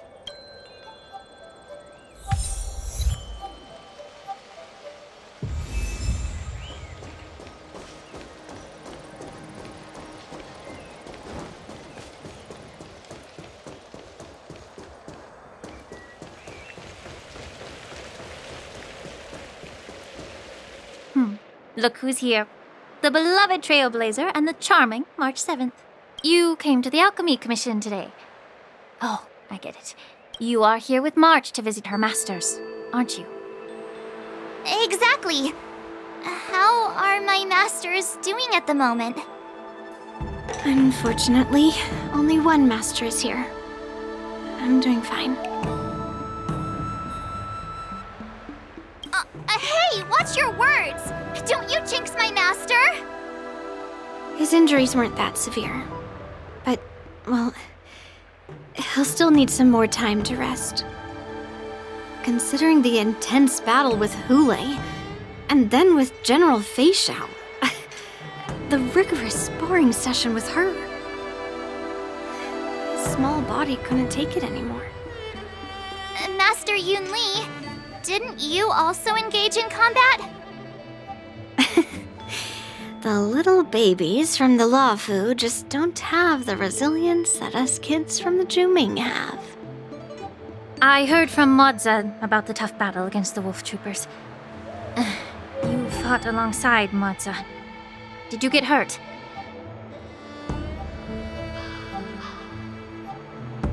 I heard a few versions of the story from the Cloud Knights who were there.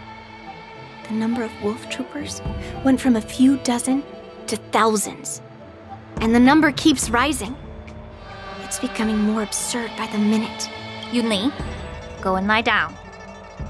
Got it, linghsa. What about that smiley fox healer? And the guy with the hood? Thank goodness you and the others found Jiaoqiu. He lost a lot of blood and needs to rest properly. He and Maozi are seriously wounded. I've had to forcibly confine them to the Alchemy Commission.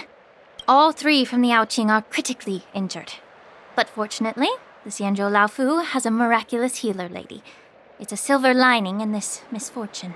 It looks like the entire delegation from the Xianzhou Yaoqing is gathered at the Alchemy Commission. Why don't we go see General Feixiao and bring her some fruit? I would normally say no, because they need to rest. But alas, what can you do when the 2 of them have a leader who is just as restless?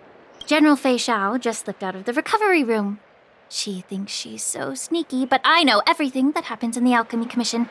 If you're looking to meet her, the luminescent depths might be your best bet. I spotted her heading that way earlier.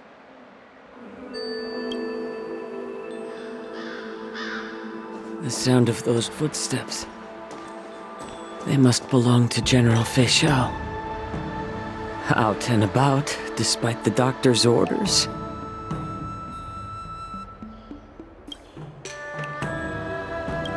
What a coincidence. Someone else who refuses to listen to the doctor's orders. Well, being a doctor myself, I don't think my knowledge of my own body is inferior to the Dragon Lady's. The healer does not heal himself. Don't try to act tough in front of me. I'm sorry, Jiaoqiu. I didn't expect you to use poison that way. What a miscalculation. If only I'd found you sooner. If only I hadn't sent you to the shackling prison. The way you're speaking, is this really the Feixiao I know? Or could it be a borisin assassin, imitating your voice to take my life? Jiaoqiu, your eyes. can't see anymore, can you?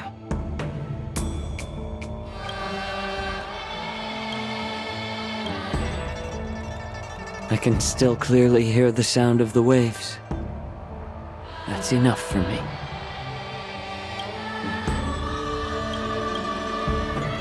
Don't blame yourself. You know what I'm more concerned about? Has your body had any changes since you swallowed the Crimson Moon? I'm not sure. There don't appear to be any changes. However, the many doubts that once plagued me have dissipated.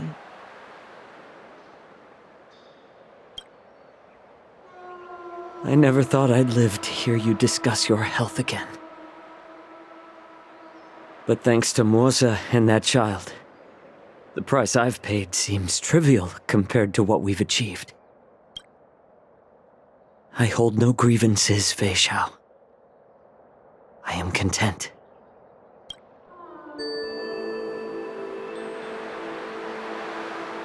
I don't know how to offer words of comfort, nor do I know much about curing others' ailments. I am just a warrior, so my pledge to you is simple. An eye for an eye. So you were here too. In this vast universe, there's bound to be someone who can heal your eyes. I'll find them. But until then...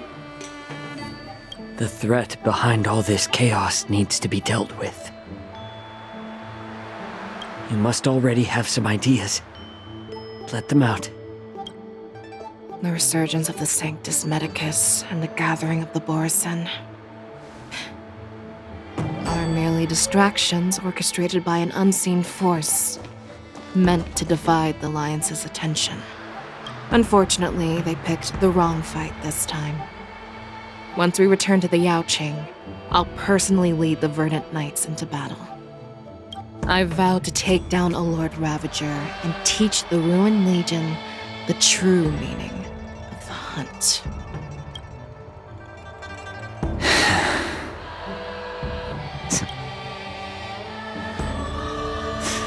I knew it. You've always been so impatient.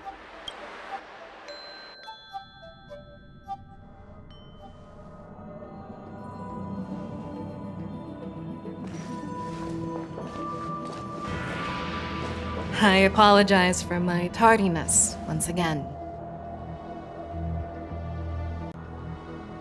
The Alchemy Commission detained me for some time for a health examination. They released me only after ensuring I was in good condition. Oh, General, seeing you safe and sound puts our minds at ease. Hoolay's escape caused significant upheaval and forced the war dance to be put on hold. A truly unforeseen disaster. Fortunately, the younger generation showed their valor. They bravely tackled the crisis, putting an end to the disaster and providing a glimmer of hope in a dire situation. Before Master Diviner Fu Xuan's departure for the Yutre, I consulted with her about the war dance. She left a note stating, "The hexagram oscillates between thunder and heaven, a sign of great power, assuring us that we would successfully navigate any challenges." She advised me to trust the younger generation's abilities and let them lead. Her predictions, it appears, have come true. It's just... the Xianzhou Luofu's long-standing duty of keeping Hoolay imprisoned ended with his death on the Sky Splitter. This event is likely to bring much criticism from the Alliance's upper ranks.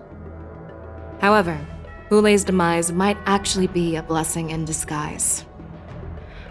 Broadcasting this news could derail the Borisin's resurgence and quash the ambitions of those who wish to take advantage of his return. Hand over Hoolay's remains to the Xianzhou Yaoqing, and I'll handle the explanations to the Alliance. But what about the war dance? While the wolf hunt mission was a success, the events on the Sky Splitter remain a secret. However, the news of the Borisin's attacks on the streets will spread like wildfire. The war dance was interrupted, so it must be reconvened. As for the people who witnessed the attacks, beyond placating them, we also need to show them the Xianzhou Cloud Knight's fearless dedication. On the war dance's opening day, rogue borisin attempted to stir up panic, but was swiftly neutralized by the Merlin's Claw and the Cloud Knights. A genuine tale of heroism that will captivate and calm the public. As Elder Huayan suggests, the Law Fu will do its best to heal the wounded and compensate those who were affected. We aim to reopen the war dance in the coming weeks. This settles the immediate concerns on the Law Fu, but my thoughts linger on the orchestrator behind these events. From the onset of the Ambrosial Arbor crisis, the Xianzhou Law Fu has experienced numerous disturbances, directly linked to the Lord Ravager Fantelia. Her attempt to infiltrate the Xianzhou with the Borisin and sway the Lawfu preceptors to join the Sanctus Medicus's insurrection was unsuccessful. But I have a feeling that she is indifferent to the success of her plans. Rather than outright victory, Fantelia's motives seem to lie in breeding discord and chaos among allies.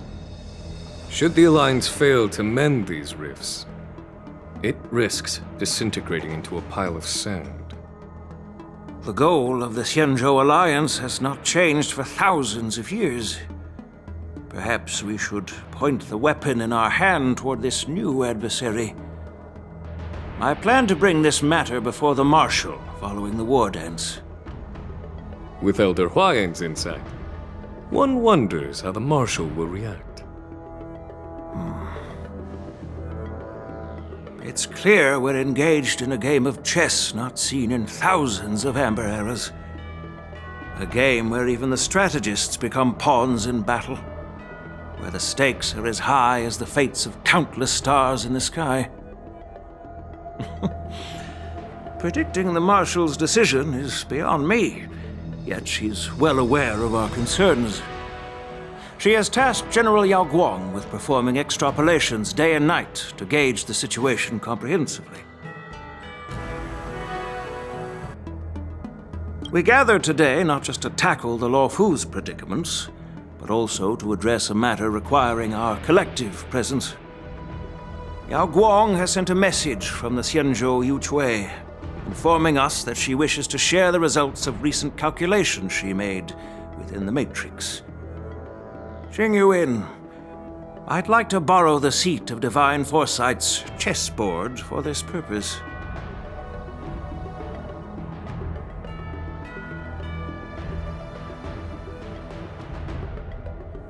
Hello, everyone. It's been a long time. Over 3 decades have passed since we last convened. I've dearly missed each of you generals during this time. Was the Seer strategist thinking of us, or thinking of the fates we're destined for? The Merlin's Claw. As blunt as always. Though, not everyone's cup of tea, huh? You once told Jingyuan, "You're lucky that I'm the one who came this time. If it were the Seer strategist, this conversation might not be so friendly." I'm intrigued. Did the conversation really come to pass? I've never heard anyone mention that the Decalite reflection barrier could eavesdrop on even the quietest whispers. It appears that the Marshal sent not just 2 generals to the Law Fu, but an uninvited 3rd guest as well. People have been saying that Mr. Jingyuan's intellect shines as brightly as the Seer strategists. With the Law Fu caught in such strife, the Yuchui couldn't just stand by and watch. Seer strategist, our time with the Yellow Bell is limited. Let's get straight to the point. Jingyuan, the interrogation of the two prisoners on the Yuchwei has concluded. Mr. Jingyuan's speculations were correct. Of the crimes they confessed to, planting a stellaron on the Luofu was a complete fabrication meant to mislead. Their real aim was to secure a meeting with the Marshal to present their Godslayer protocol, a strategy they firmly believe in. And what was this grand strategy proposed by Jingliu and that traveler? The narrative they painted was vast and difficult to put into words. It all revolves around the coffin of the blonde traveler. To be precise, it's the remnants of the propagation. The remains of the swarm author? More accurately, it's a fragment of the divine body. In the future they depicted, this fragment serves as the final nail, sealing the fate of the plague's author and securing its doom. Before reaching that point, battling the gods necessitates a larger alliance. Hence, they sought out an ally for the Xianzhou. I assume you've all heard of the famed Genius Society member number 81, Ron Mei, haven't you? The Eye of the Yuchwei has just seen this uninvited guest arrive on the Xianzhou Luofu. 3, 2, 1. Right on time. Now, as for the best way to receive our distinguished guest, I'll leave that in your capable hands. Do you remember your name? My name is Tingyun. I serve as an ambassador of the Whistling Flames Merchant Guild on the Xianzhou Luofu.